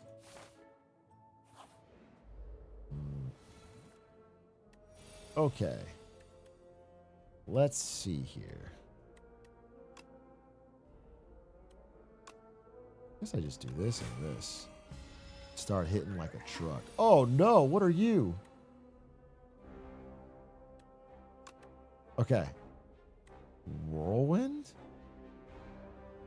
No. Another uppercut, probably. Wait. Or stomp. Stomp kills both? I gotta just do this.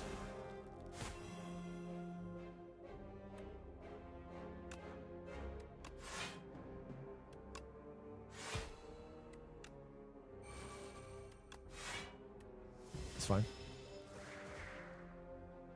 I heard I do love game requests mid-game. I do. I love it. Please tell me what game you want me to play while I'm playing a game. It's actually fucking awesome.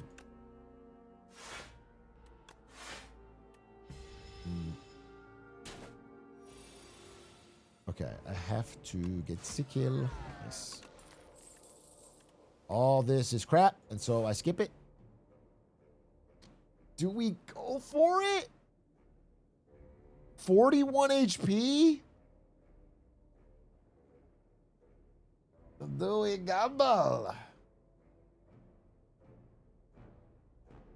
I'm like Wada with the dice.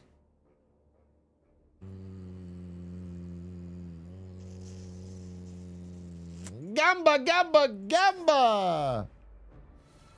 This guy's kind of tough, honestly.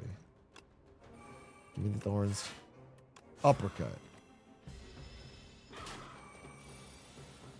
Winnable.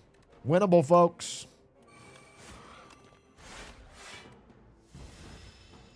Winnable. Oh, shit.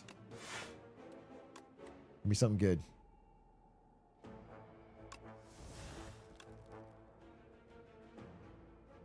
Take 10. Take 10, go for the kill.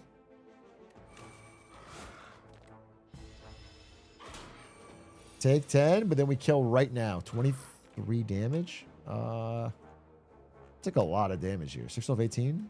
15. 15 damage. 15 block. 18. I lose 3. This loses 2. All right. Anchor. That wasn't so bad. Honestly, it wasn't so bad. Spite's good. Spite's real good.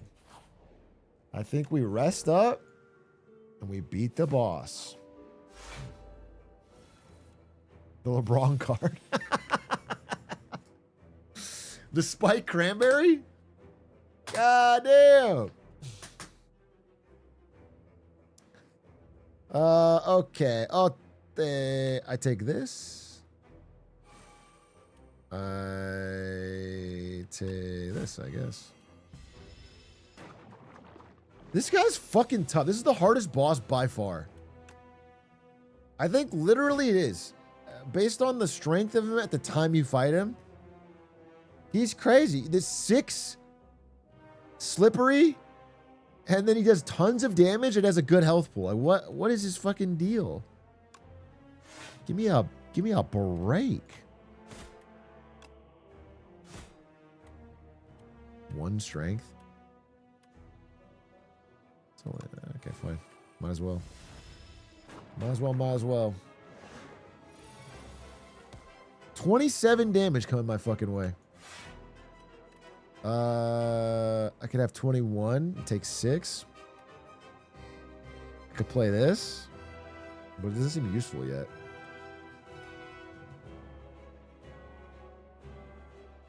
I don't know. I think I just survived this turn. That's where all the real damage comes from. Okay. Bash. 2 strength.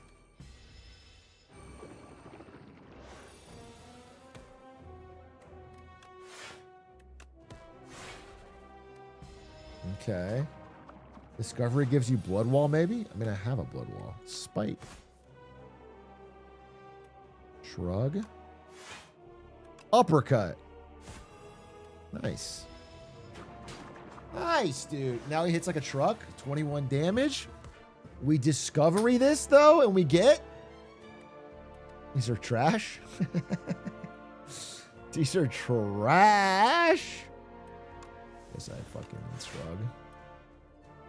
I feel like I should uppercut this. Is he still weak?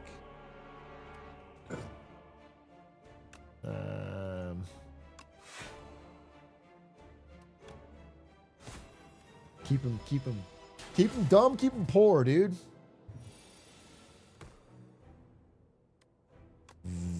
Vulnerable? Bash. Okay. Now he's taking mega vulnerable damage. I should be able to win pretty simply. Next turn, he dead. Next turn, dead. Yeah, baby. Okay. Okay. Dude, wait a minute. How does this work? If you have 2 upgraded cruelties, do they take double damage?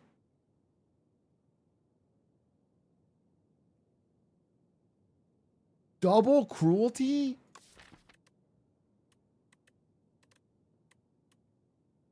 Wow, I think we have to do that. That sounds really fun. Oh, but Terra Sunder's better. Ah, it's just better, right? I'm doing so much HP loss shit. And I get strength, so yeah, this is actually this is the better card. This is my whole deck is built around this. It literally stacks strength and it stacks HP damage to self. I feel like that's a finisher.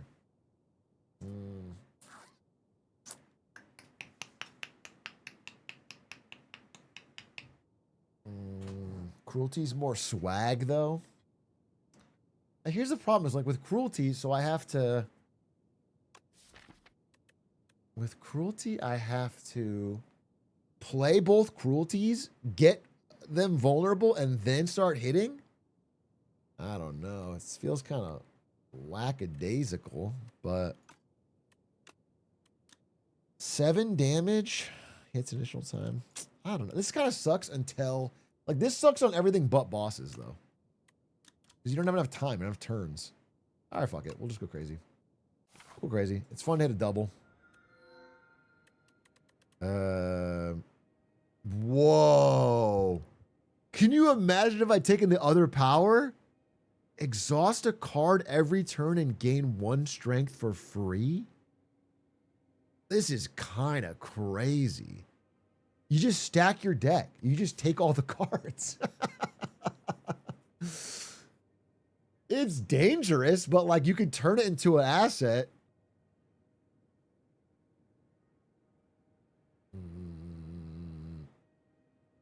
Like if you make a consistent deck, it's a problem. My deck's not that consistent, honestly. My deck's kind of a fucking hodgepodge. I want to do it. Fuck it. Fuck it. Toasty Mittens. It sounds fun, bro. We're playing crazy now. My whole deck's about to be exhausted. All right, let's make our way downtown. Walking fast, faces past, and we're homebound. Da-na-na-na-na-na. And I miss you. Let's go this way. Feels kind of crazy. I'm not getting a heal forever.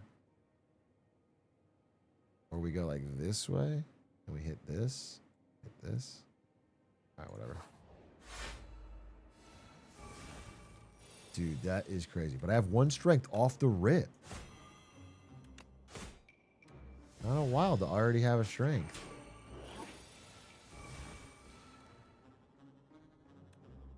This is crazy.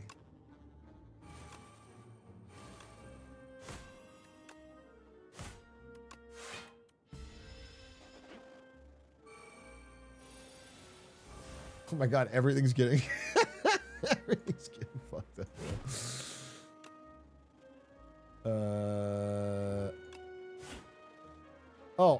Oh no. Oh no, I'm just about to take 21 to the fucking face. I just didn't want him to steal my card. I didn't want him to steal my card, bro. Whatever, I got it back.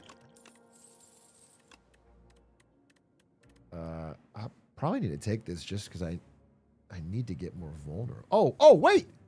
3 block a turn! Yeah, fuck it. Let's lean into an exhaust thing. Let's lean into an exhaust narrative. Dash. Fight. Strike.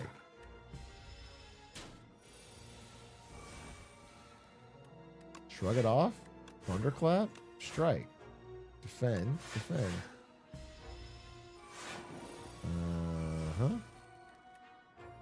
He's still vulnerable.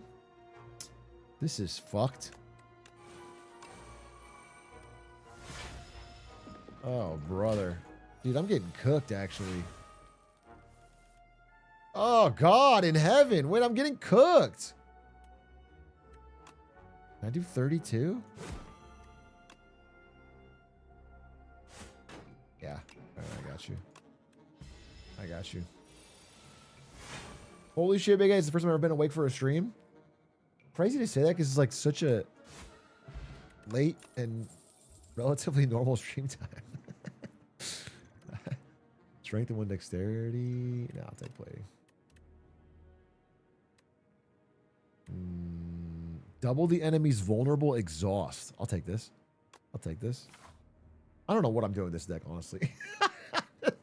This has gone off the rails, folks. Folks, I don't know what's happening. We are officially... I don't know what's happening. We're doing like a vulnerability something, but...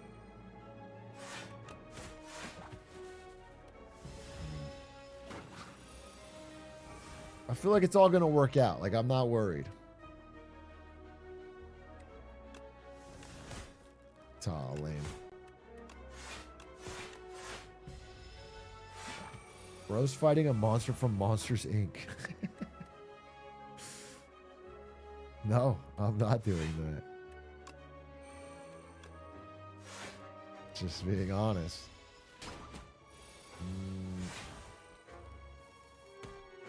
Spite. Oh. Thunderclap. Shrug it off. Dominate.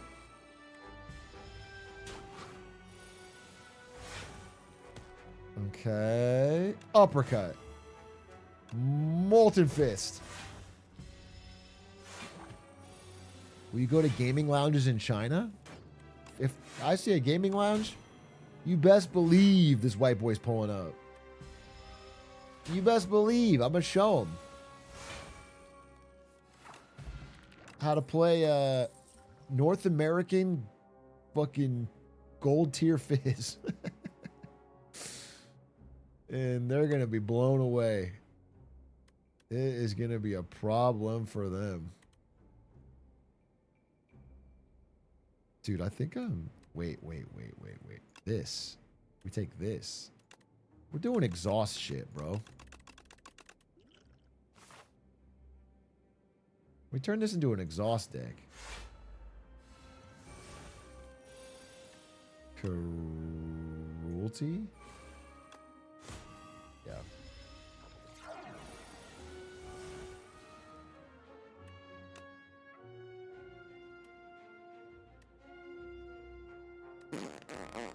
This kind of sucks.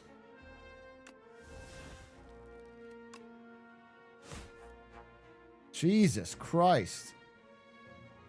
Jesus Christ.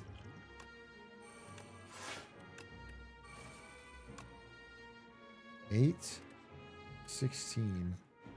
I could make it vulnerable, but that's actually honestly stupider. I have to go for the kill. I have to go for the kill, bro.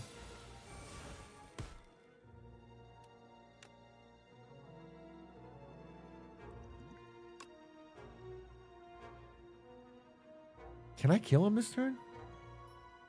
I don't think so. Shit. I don't think so.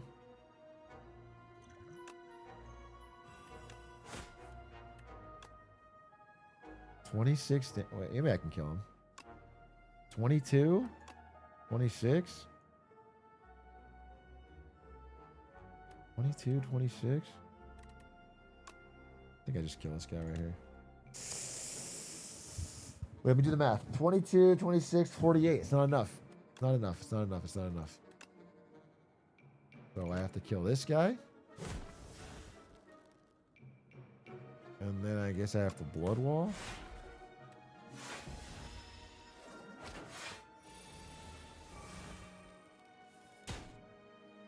Jesus Christ, dude.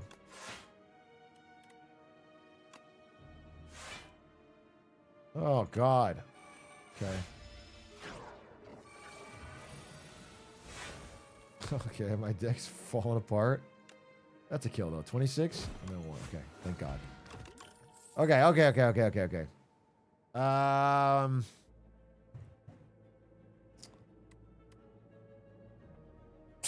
I don't know what I'm doing. This deck's so strange. This deck is so strange, bro. I think I'll take another uppercut.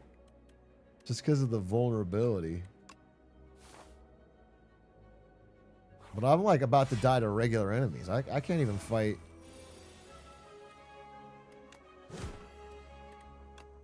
Two strength or cruelty? cruelty? Percent-wise? Block maxing to stall for strength? Yeah, I guess. I mean, I could go for a block-based deck. There's no card that, like, doubles your strength, though, at least that I've seen so far.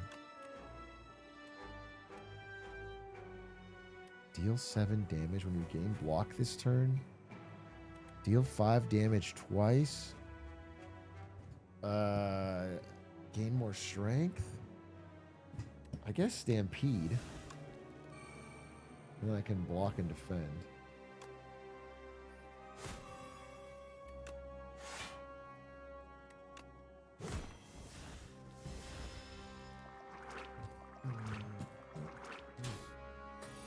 I got the passive strength gain from the Fire Lady. What Fire Lady? I mean, this? Yeah, I got Toasty Mittens. Yeah, I know. I just want a turn, though. That's why I'm like, I'm not going crazy with it. Dude, everyone's hitting me so fucking hard.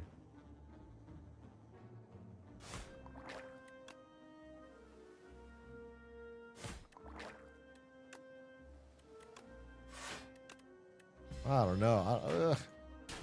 Ugh. 20 damage to all enemies? Or, better yet, no. Fuck it. That's best. Oh, we win. Okay, nice. 22 damage and exhaust. Just get more blocks. Just more block, I think. More block, more time. Okay, I can't possibly fight this elite, right? This plan is... I go here. I go here. I heal. I go here. I fight this elite. I go here. I get the shop. I hit the second elite if I feel based. Okay. Dude, I'm having to rest way more often. That's not a sign of a good deck. Usually you're going crazy. Let's get Inferno. Oh, brother. Uppercut, Inferno, bro. Take 6. Oh! Oh! I taken 1! I forgot I get extra energy from hitting this dumbass. Fuck! I clicked too fast. Fuck! God damn it. What is this? It's the Vital Spark. Okay. Damn it. Oh, damn it.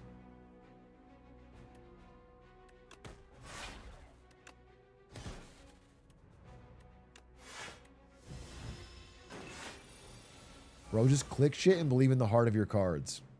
Dude, I love where your head's at. I love where your head's at, and I'm gonna do that. 9, 18, 27. Yikes. Just take another massive hit. Another massive bong hit.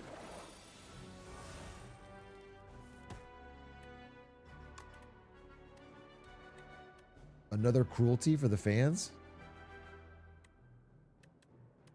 Sure, fine. Fuck it. Fuck it. Fuck it, dude. Oh, brother. 26? Do 25? I guess I can strike him. No, that's to break his shield, though. Oh! Okay.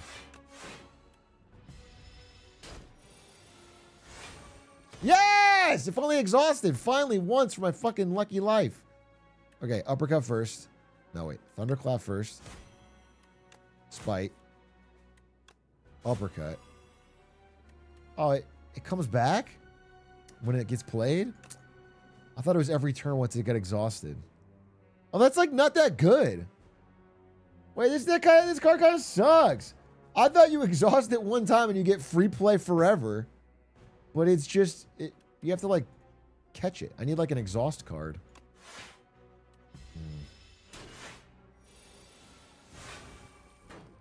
Yeah, that high key sucks. 26 damage. Not quite there. Unless 29 damage. Nice. Nice. A double Inferno? Holy fuck, double Inferno? I'm picking cards. I'm just taking cards. I'm just taking cards, bro. My deck is crap. It's a crap sack deck. Mummified hand! Wait, that just made the deck so much better, right? I got all these powers. Wait. This shit's kind of gas. All right, I got too much money to waste. We take every power we see. We take every power we see. Wait. Holy fuck. Toxic egg? Innate and retain on any attack or skill? Wait, what's an attack or skill that I'd want to have in my opening hand every time? Nah, mostly just powers, I guess. Toxic egg? Or do I grab power, remove? I don't really want to remove that much.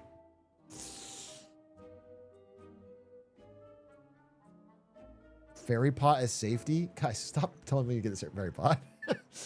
Stop trying to make the fairy pot happen. I'm taking powers. I'm just taking powers. I'm taking power, and I'm, I guess, removing something dog shitty.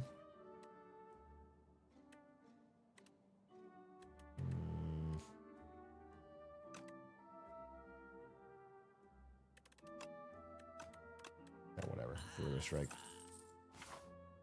Okay. Do you want to remove everything exhaust? I mean, not really, but I want to draw the good cards early.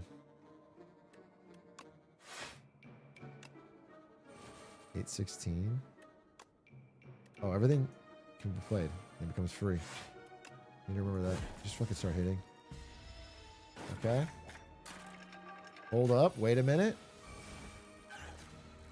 Wait a fucking minute.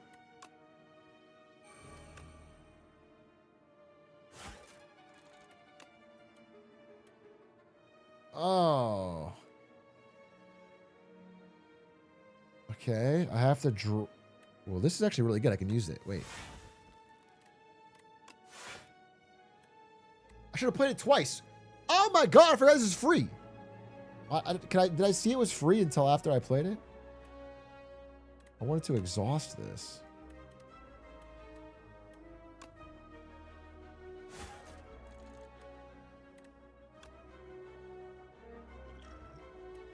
$28. I mean, it's free anyway. Why do I care if I'm trying to get it free later? Oh, what am I doing? That was one of the worst turns of all time. It worked out okay, but that was terrible. Okay, relax. We are Charlie Kirk. We carry Inflame. No, I take Stone Armor, right? Well, that's Inflame Plus, though. I'll take it. Freebie.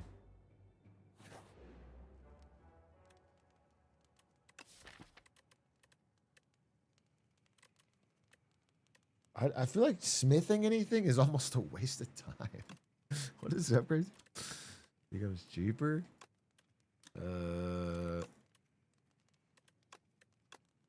It's like, who knows what gets tossed out. I'm just gonna rest. I'm just doing this big fat deck, and like my deck is more about stupid, dumb, goofy shit.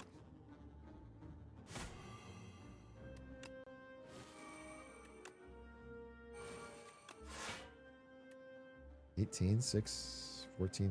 Yeah, pass.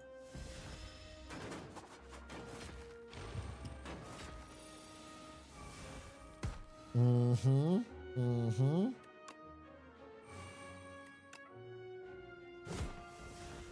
Mm-hmm.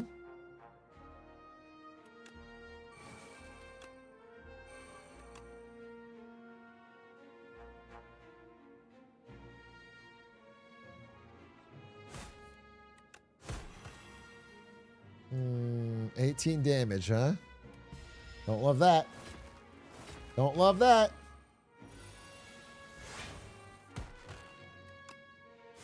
Okay, interesting. Thunderclap plus. I'm just taking it.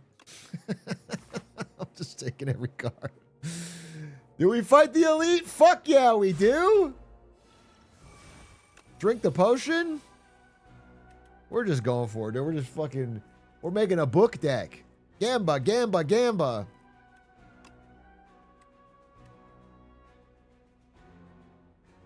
Hellraiser for free? Don't mind if I do. Hit that for free? Shrug it off? Cruelty? Yeah, all right, all right.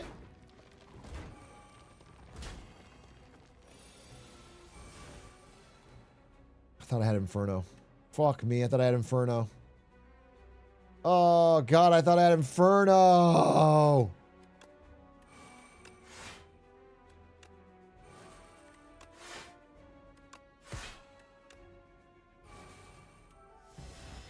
Yeah, I still live.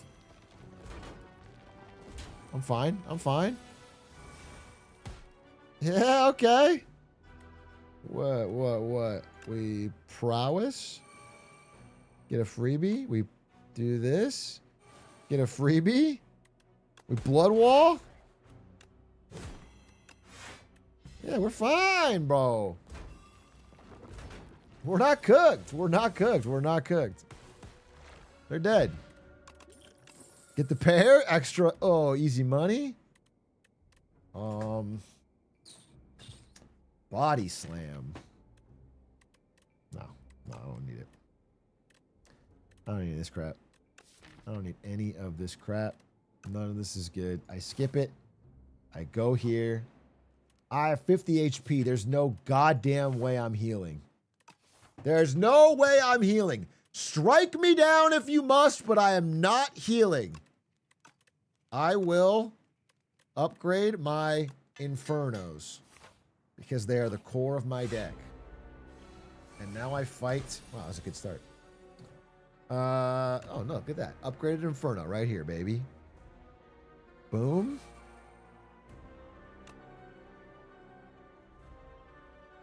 Boom.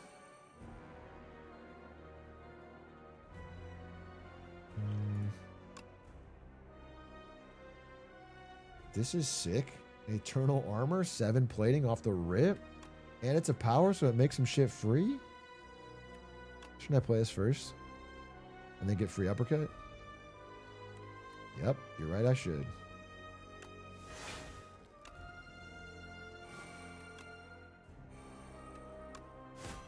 Oh my god, wait, he's going crazy. Wrong order, but okay. Wait a minute, this deck's crazy! 6 damage. It doesn't make a lot of sense, but like... Fun. Hey, babe! Kale snack. Oh, thanks for a kale snack. Better play. This fun, my deck's kind of crazy. Oh yeah, like so great. Kind of loco.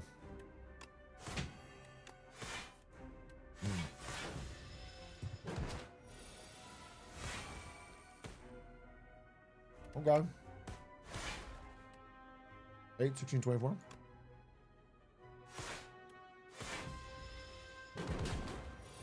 Tasty kickoff. Holy.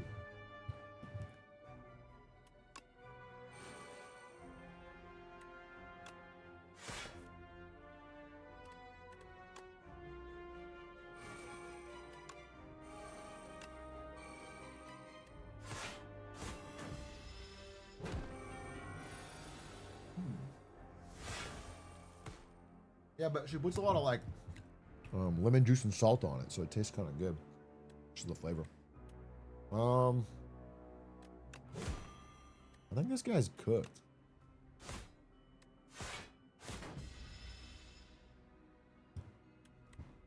More damage. Okay. Hit him.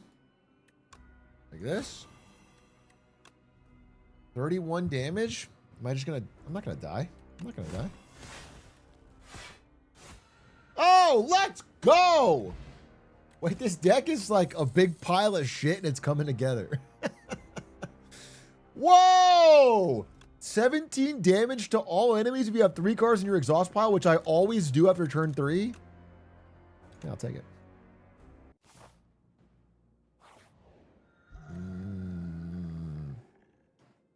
The first card you play each combat is played an extra time. Choose 3 attacks in your deck and enchant them with Instinct. Decrease the cost of this card by 1. Make 3 attacks cheaper? Nah, I have so many cards that's kind of useless. But this is pretty interesting, Warhammer. Because if I go elite hunting, then I just have a full upgraded deck. I can hit 1, 2, 3 elites, 12 upgrades. 12 upgrades? Throwing axe? Throwing axe is pretty good because I have bag of preparation.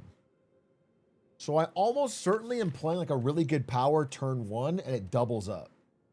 Like a double Inferno turn 1 is like a big deal. I think that is very good.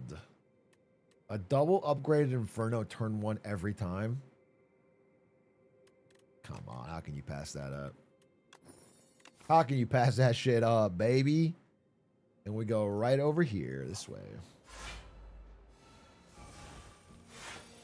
So see, I didn't get it. How about that? How about that for fucked? Do I legitimately do this? And do 17 twice? 34? Not enough. Not enough. Not enough. Not enough. Not enough. So I guess instead I... Gross. This is like a terrible starting hand. This is a terrible starting hand, bro. Double bat. No, I can't. It sucks ass. I could double bash dominate, I guess. If I'm... 15, 21 damage. I would take... Dude, what a fucking shit. What a shit, dude. What a... It plays it... Wait, it plays it twice like... Wait, that's so dumb. Okay.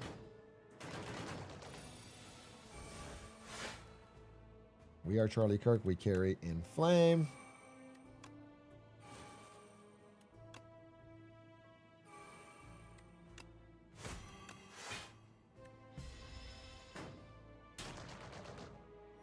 And this gunman is effing me up.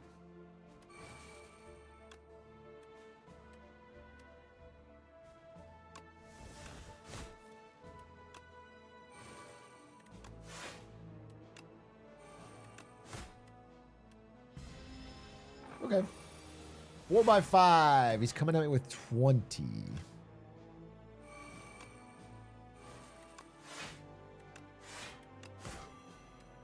Okay. Oh, easy. Breakthrough upgraded, lose 1 HP. It's pretty good with Infernos. Fuck it, we add to the deck. We add that shit to the deck, baby. Everything goes in.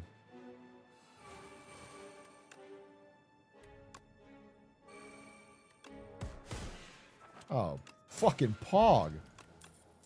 Everything goes in. Oh, Rupture is exactly what I was looking for. Rupture is exactly what I was looking for. This is the card. This is what we needed, folks. Rupture. Rupture, rupture, rupture. Okay, the deck is online. Enchanted attack with Corrupted. It does more damage but loses HP. What the that's a win. That's a huge win. I guess I will put it on 50% more damage but lose 2 HP. I guess I'll put it on Pact's End.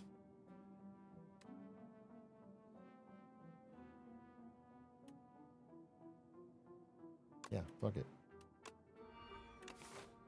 Okay. Double Inferno. Double Inferno.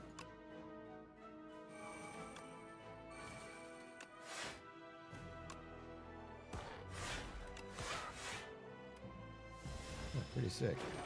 Pretty sick, pretty sick, pretty sick. Paxton! Wait. Can I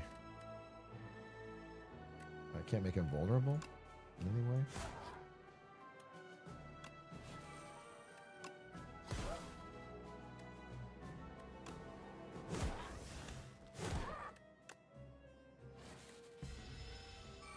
Okay. Big A, could you rub my feet? My dogs are barking. I'm afraid I can't do that, man. Thank you for the sincere request, though. Skippy. Well, take a pommel. Just keep filling the deck, you know? Fill the deck, get more powers. I think I just toss in more powers. Add a copy of the third attack you play each turn into your hand. Seems useless, but it's a power, so it goes in the deck. I guess rolling boulder is kind of funny, too. Every time you exhaust it... Oh, 5 times you exhaust a card. This would be a heater. I think we take prowess no matter what. Dude, fuck it. Just fuck it. I'm just adding more powers to the deck. This deck is called the Big Dumb Pile, bro. We're taking the Big Dumb Pile. Double cruelty or double feel no pain?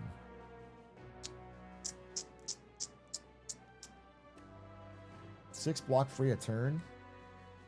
Or add 2 copies of the third attack you play. That seems useful. I don't want more crap in my deck. Just double feel no pain.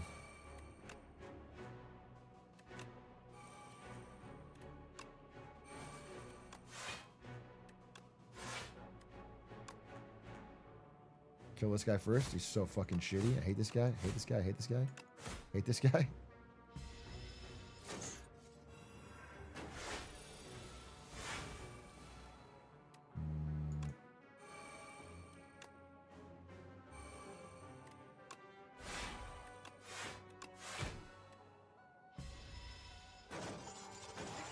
We're all right. We're all right. We're all right.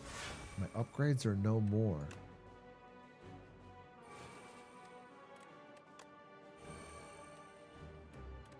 Shit, that was unlucky. That was hella unlucky. That was hella unlucky, bro.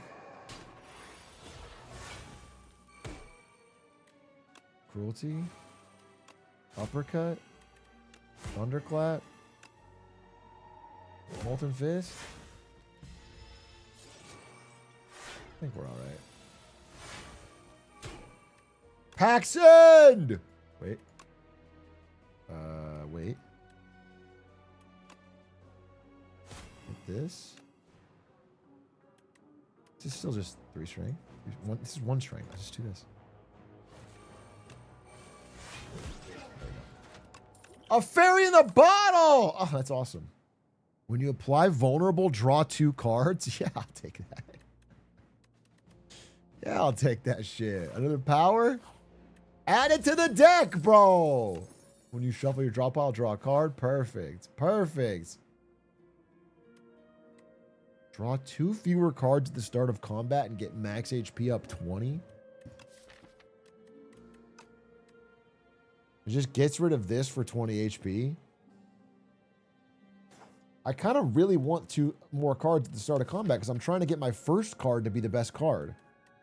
So I think it's not a good idea. I think I lose the HP and upgrade, but it's like, who cares about 3 random cards in a deck this big? But I guess I say... The thing is,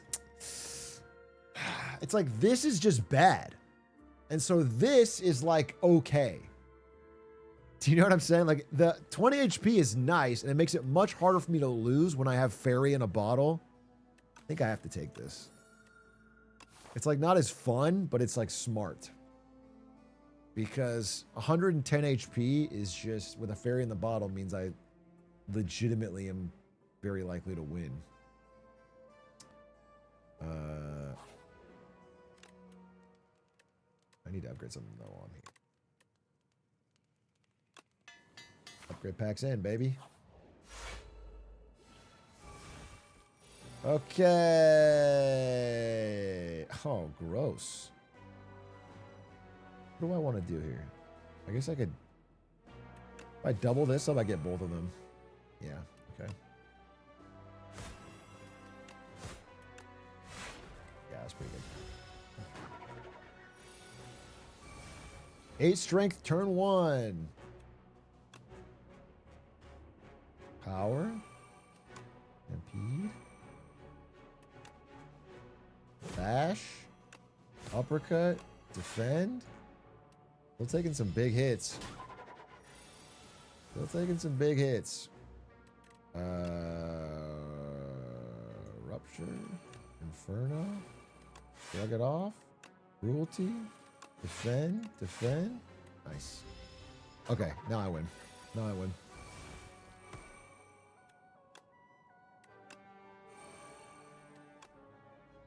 Double it. Strength up. 47 damage, but doesn't kill. I guess I have to block. I mean, it's stupid, but I got to take less damage. Oh, it doesn't anyway. Genius. Glad I did that.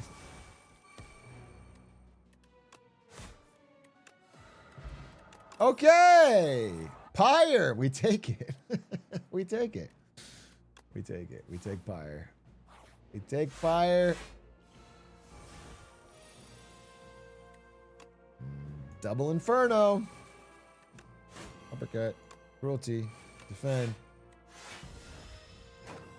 Add it to the pile. This is the biggest deck I've played, I think. I don't think I've ever had a deck. Z-Speed. Right? Defend. 15. A deck this big. Rupture, Cruelty, Breakthrough, Home Fist.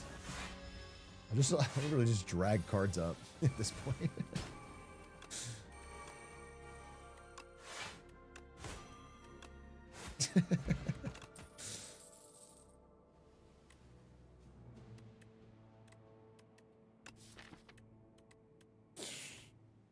Do I really add to this pile? Fuck it. Might as well, might as well. All right, we're just dodging. We're going to the fight. We're going to the fight. We're going to the fight. Packs in again would be nice. Retain. If your hand is empty, draw 2 cards and gain energy. Interesting, but...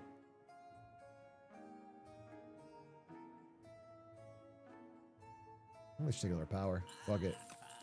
Big pile of powers, baby. Rest. 96 HP. If I lose again, all right. We've lost twice on the boss. I have 96 HP. I have a fairy in the bottle, and I got a full deck. There's no fucking way. There's no way I lose this. There's no way I lose this. The pile, it's the same fucking guy. It's the same boss. Of course, it had to be. It's got to be this. Double that up. We got to shrug it off. We got to shrug it off again. Defend. Strike. Oh, I forgot I'm giving him strength. I'm giving him strength. What am I doing? Oh my God, I'm giving him strength. What am I doing?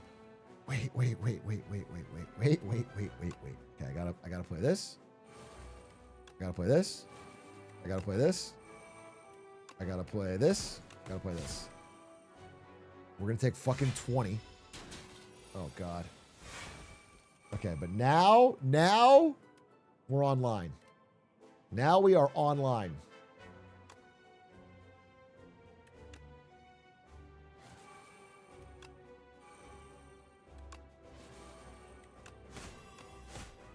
Okay, he's dead.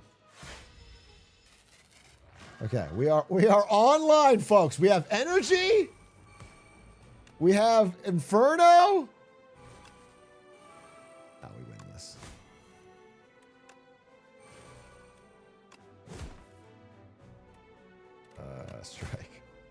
Strike.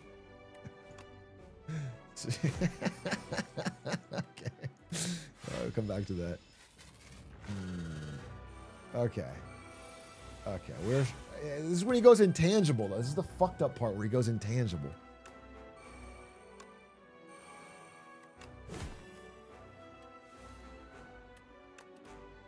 I need. Do I just exhaust my hand?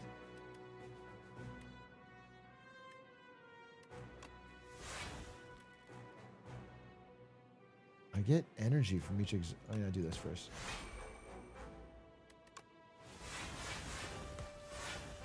Okay. Perfect. Perfect. Perfect. Perfect. Perfect.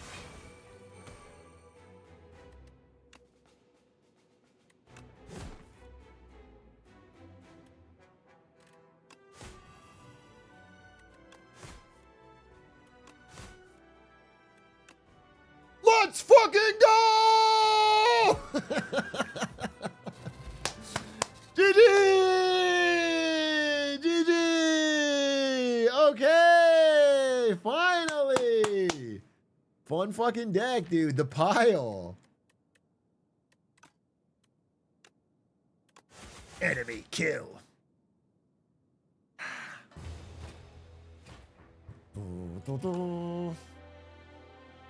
A nice 1 hour run. How about that? Deck slop on top. Less rest sites. I don't rest anyway.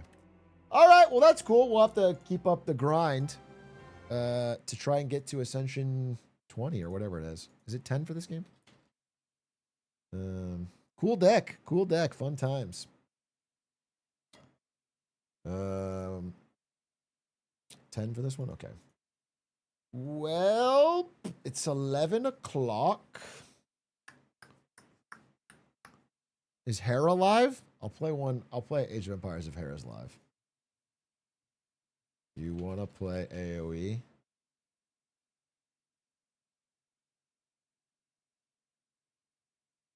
Is he live?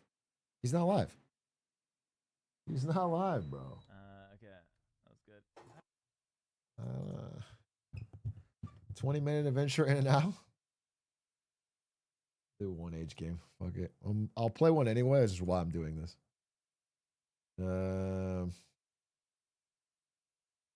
Age of Empires 2 Definitive Edition.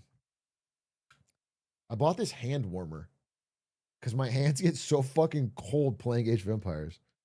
It's crazy. I bought this. My hands start freezing. Like your blood runs cold.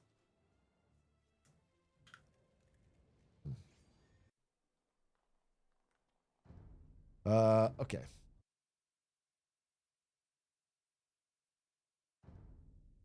Vikings. What am I at? 14, 16? Oh my God, dude. I've fallen. I've fallen too far. The only way back is to win. The only way back is to win, dude. The only way back is to win. Skull.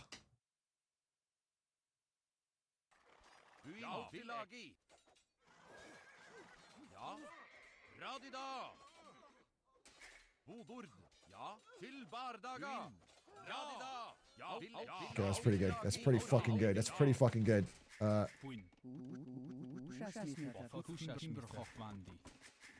That's pretty good. We should have a wall.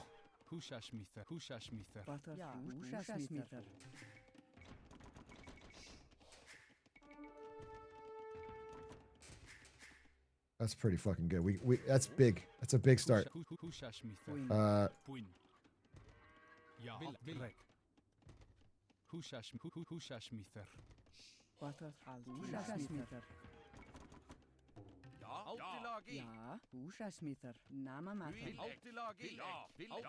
Yeah, buddy. Too late.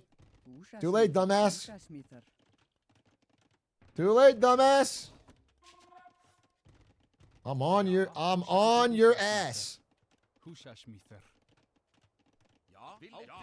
I planned for this. No. Oh my God. Oh, please stop. Oh my God. I'm so stupid. Oh my God. I'm so stupid. It's fucking crazy. Oh my God. I can't believe I just hit that button. Oh my God. What a throw.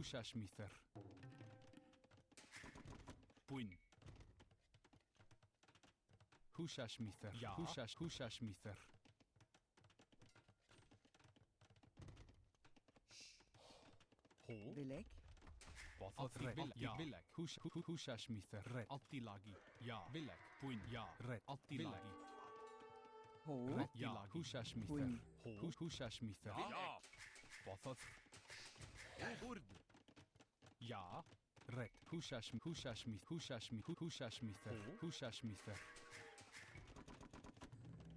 Dude, we did it.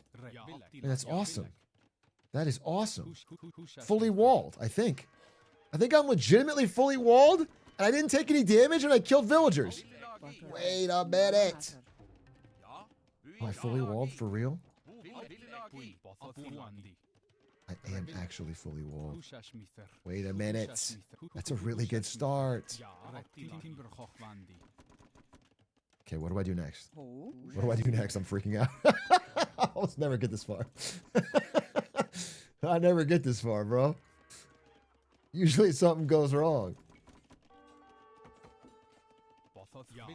Need to get a blacksmith.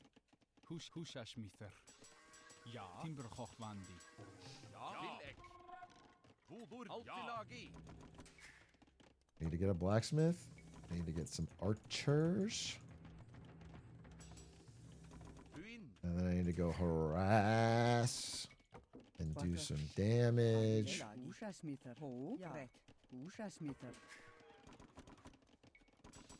Get a couple more vills on gold.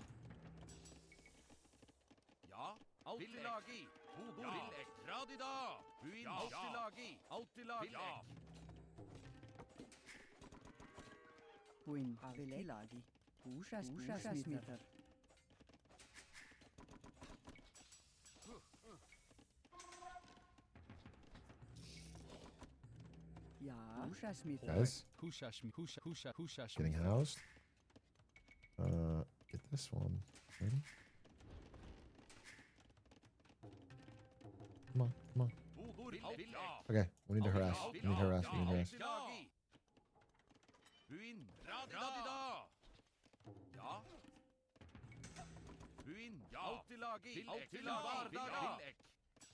Okay.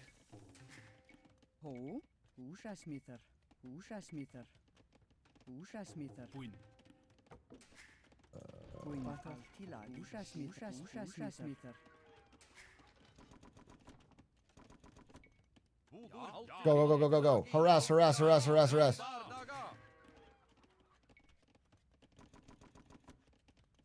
I gotta be close, right? I gotta be fucking close.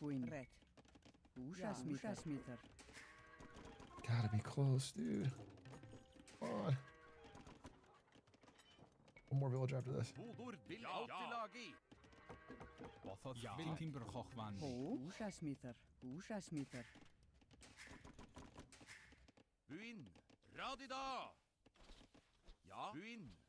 Yeah, buddy. Oh, you wanted that wood? I'm sorry, you wanted that wood? Nah. I'll give you that wood. I'll give you that wood, but not in the way you want, brother.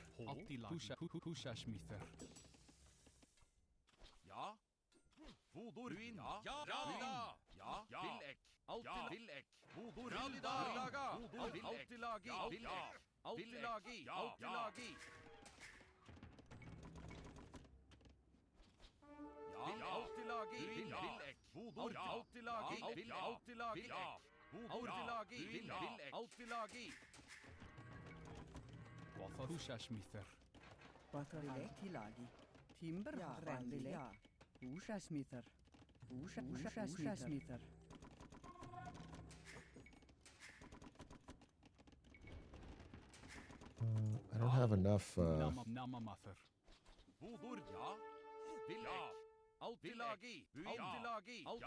Where is this guy? Where's this guy?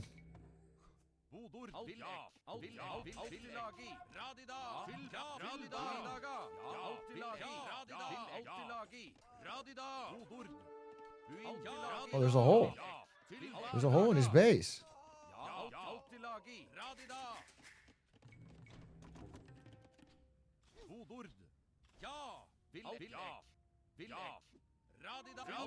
You got horses, buddy?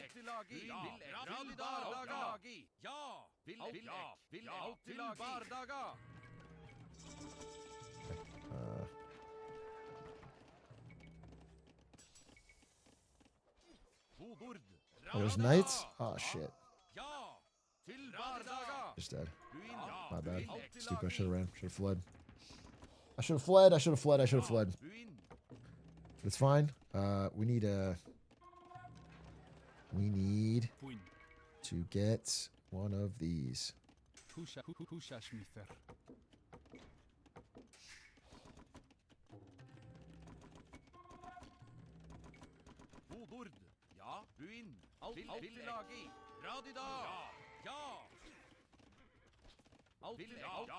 Ja.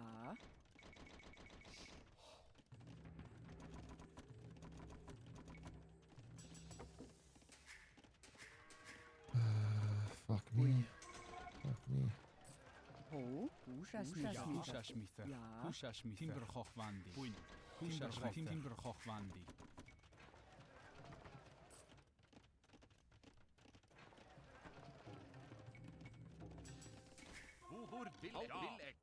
Get back out. Get right there. Get back.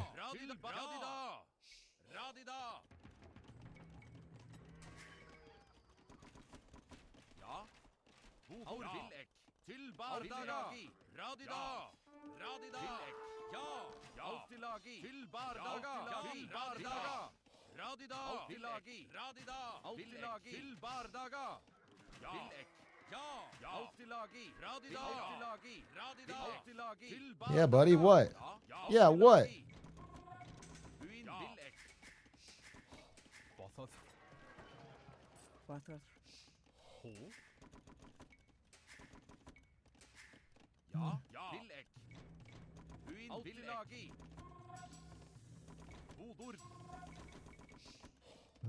Still low on gold, bro.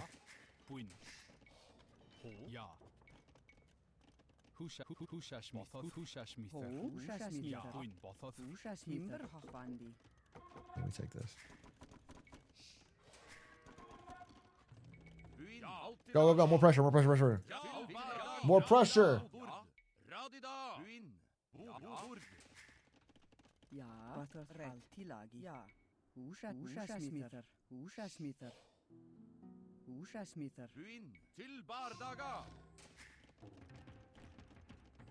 What is this? 175? 300 food, 175.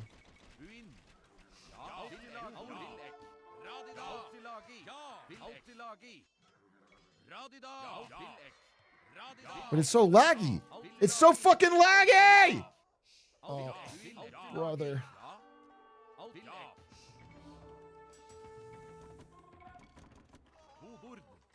Oh, fucking shit, dude. You can't fucking stutter still. This is laggy.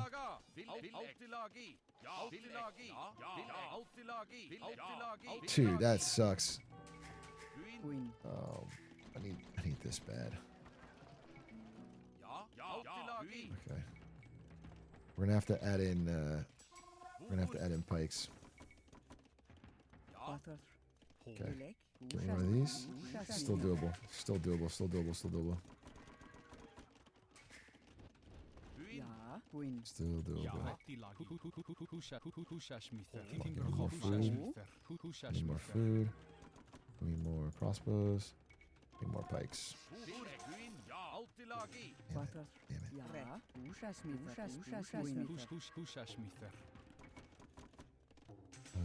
Okay. Ja.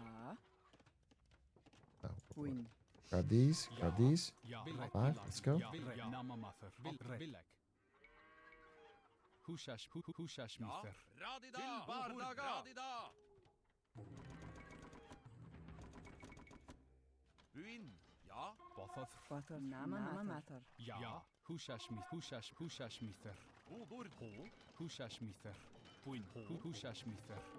Ho back matter. Win back matter. Ja. Yeah, okay. Okay.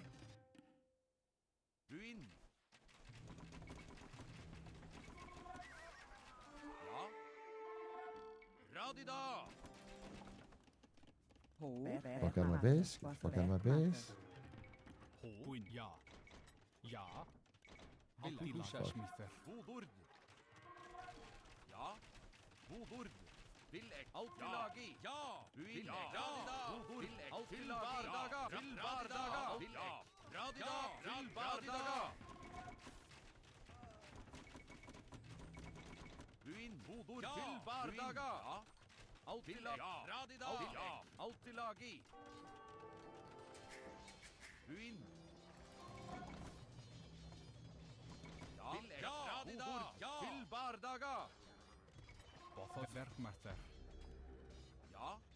Oh shit. Bilek. Usha smitter. Ja.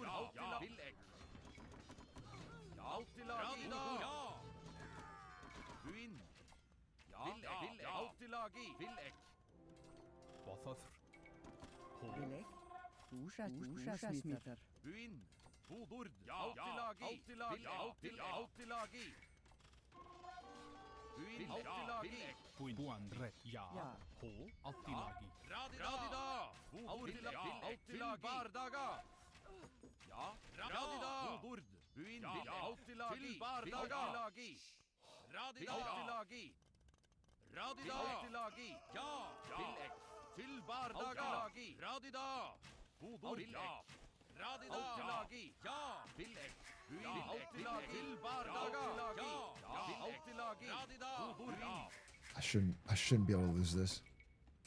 I shouldn't be able to lose this. I might lose this, but I shouldn't be able to. Ja.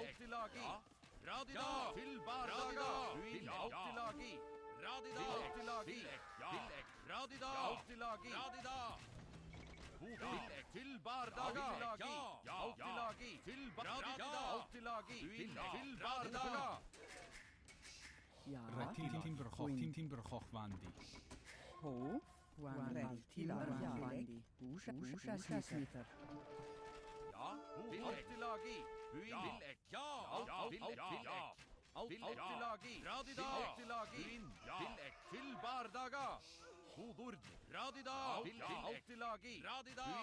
How can I possibly lose this? On God.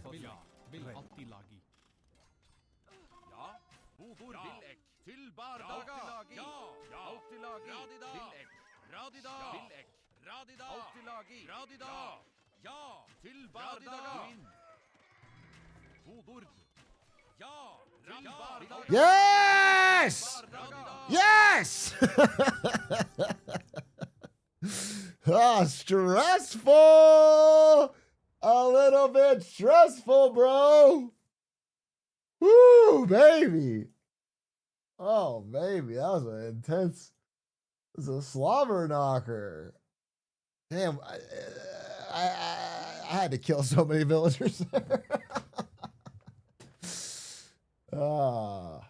That traitor opening gate. Yeah, dude. The guy walking up and opening the gates and the knights just poured in.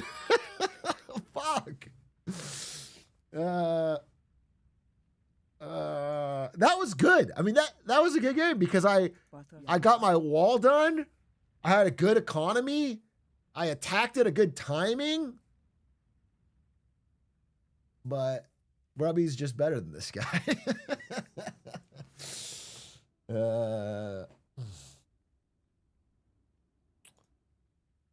So I think a monk to defend the knights. Oh yeah, a monk would be nice. Yeah, actually mixing in a monk with my army instead of pikemen could have worked for sure. Why build castle near his base? So the game has 4 ages. Right now we're in the 3rd age, the castle age. Upgrading to the 4th age is very expensive and hard to do. And in the 3rd age, castles are just unkillable. They're just unstoppable. Like no army can beat a castle. So when you put one down, this circle just basically becomes yours. So you build a castle on his base and all of a sudden, like, he's kicked off all these resources. Castle actually should be a little bit closer, but you know, it's like impossible for him to kind of like safely mine gold because I can just stand here with archers and. One thing that Hera told me to do is like, if I get a first castle up like this, just buy stone, run forward, make a second castle, and really fucking get in his. But I was over here feasting, dude. Thank God I walked around. I swear to God, I was like hunting for villagers, couldn't find any. And I was like, keep going. Keep going, keep going, keep going. And then I hunted over here. I got some farmers, and then I found the motherlode. I found the jackpot.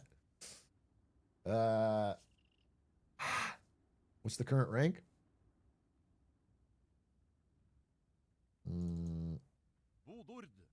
The current rank is. Wow, it's a really slow feudal. 1432.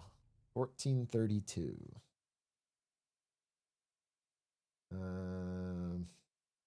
Hey, Shai, I just want to let you know your collabs with Hera are legitimately my favorite thing. I'm a huge AoE fan. I've been watching Hera since 2021. That's tight, man. Thank you. Appreciate it. Appreciate it. Gage, dude left his rear end undefended. You're right. When you're right, you're right.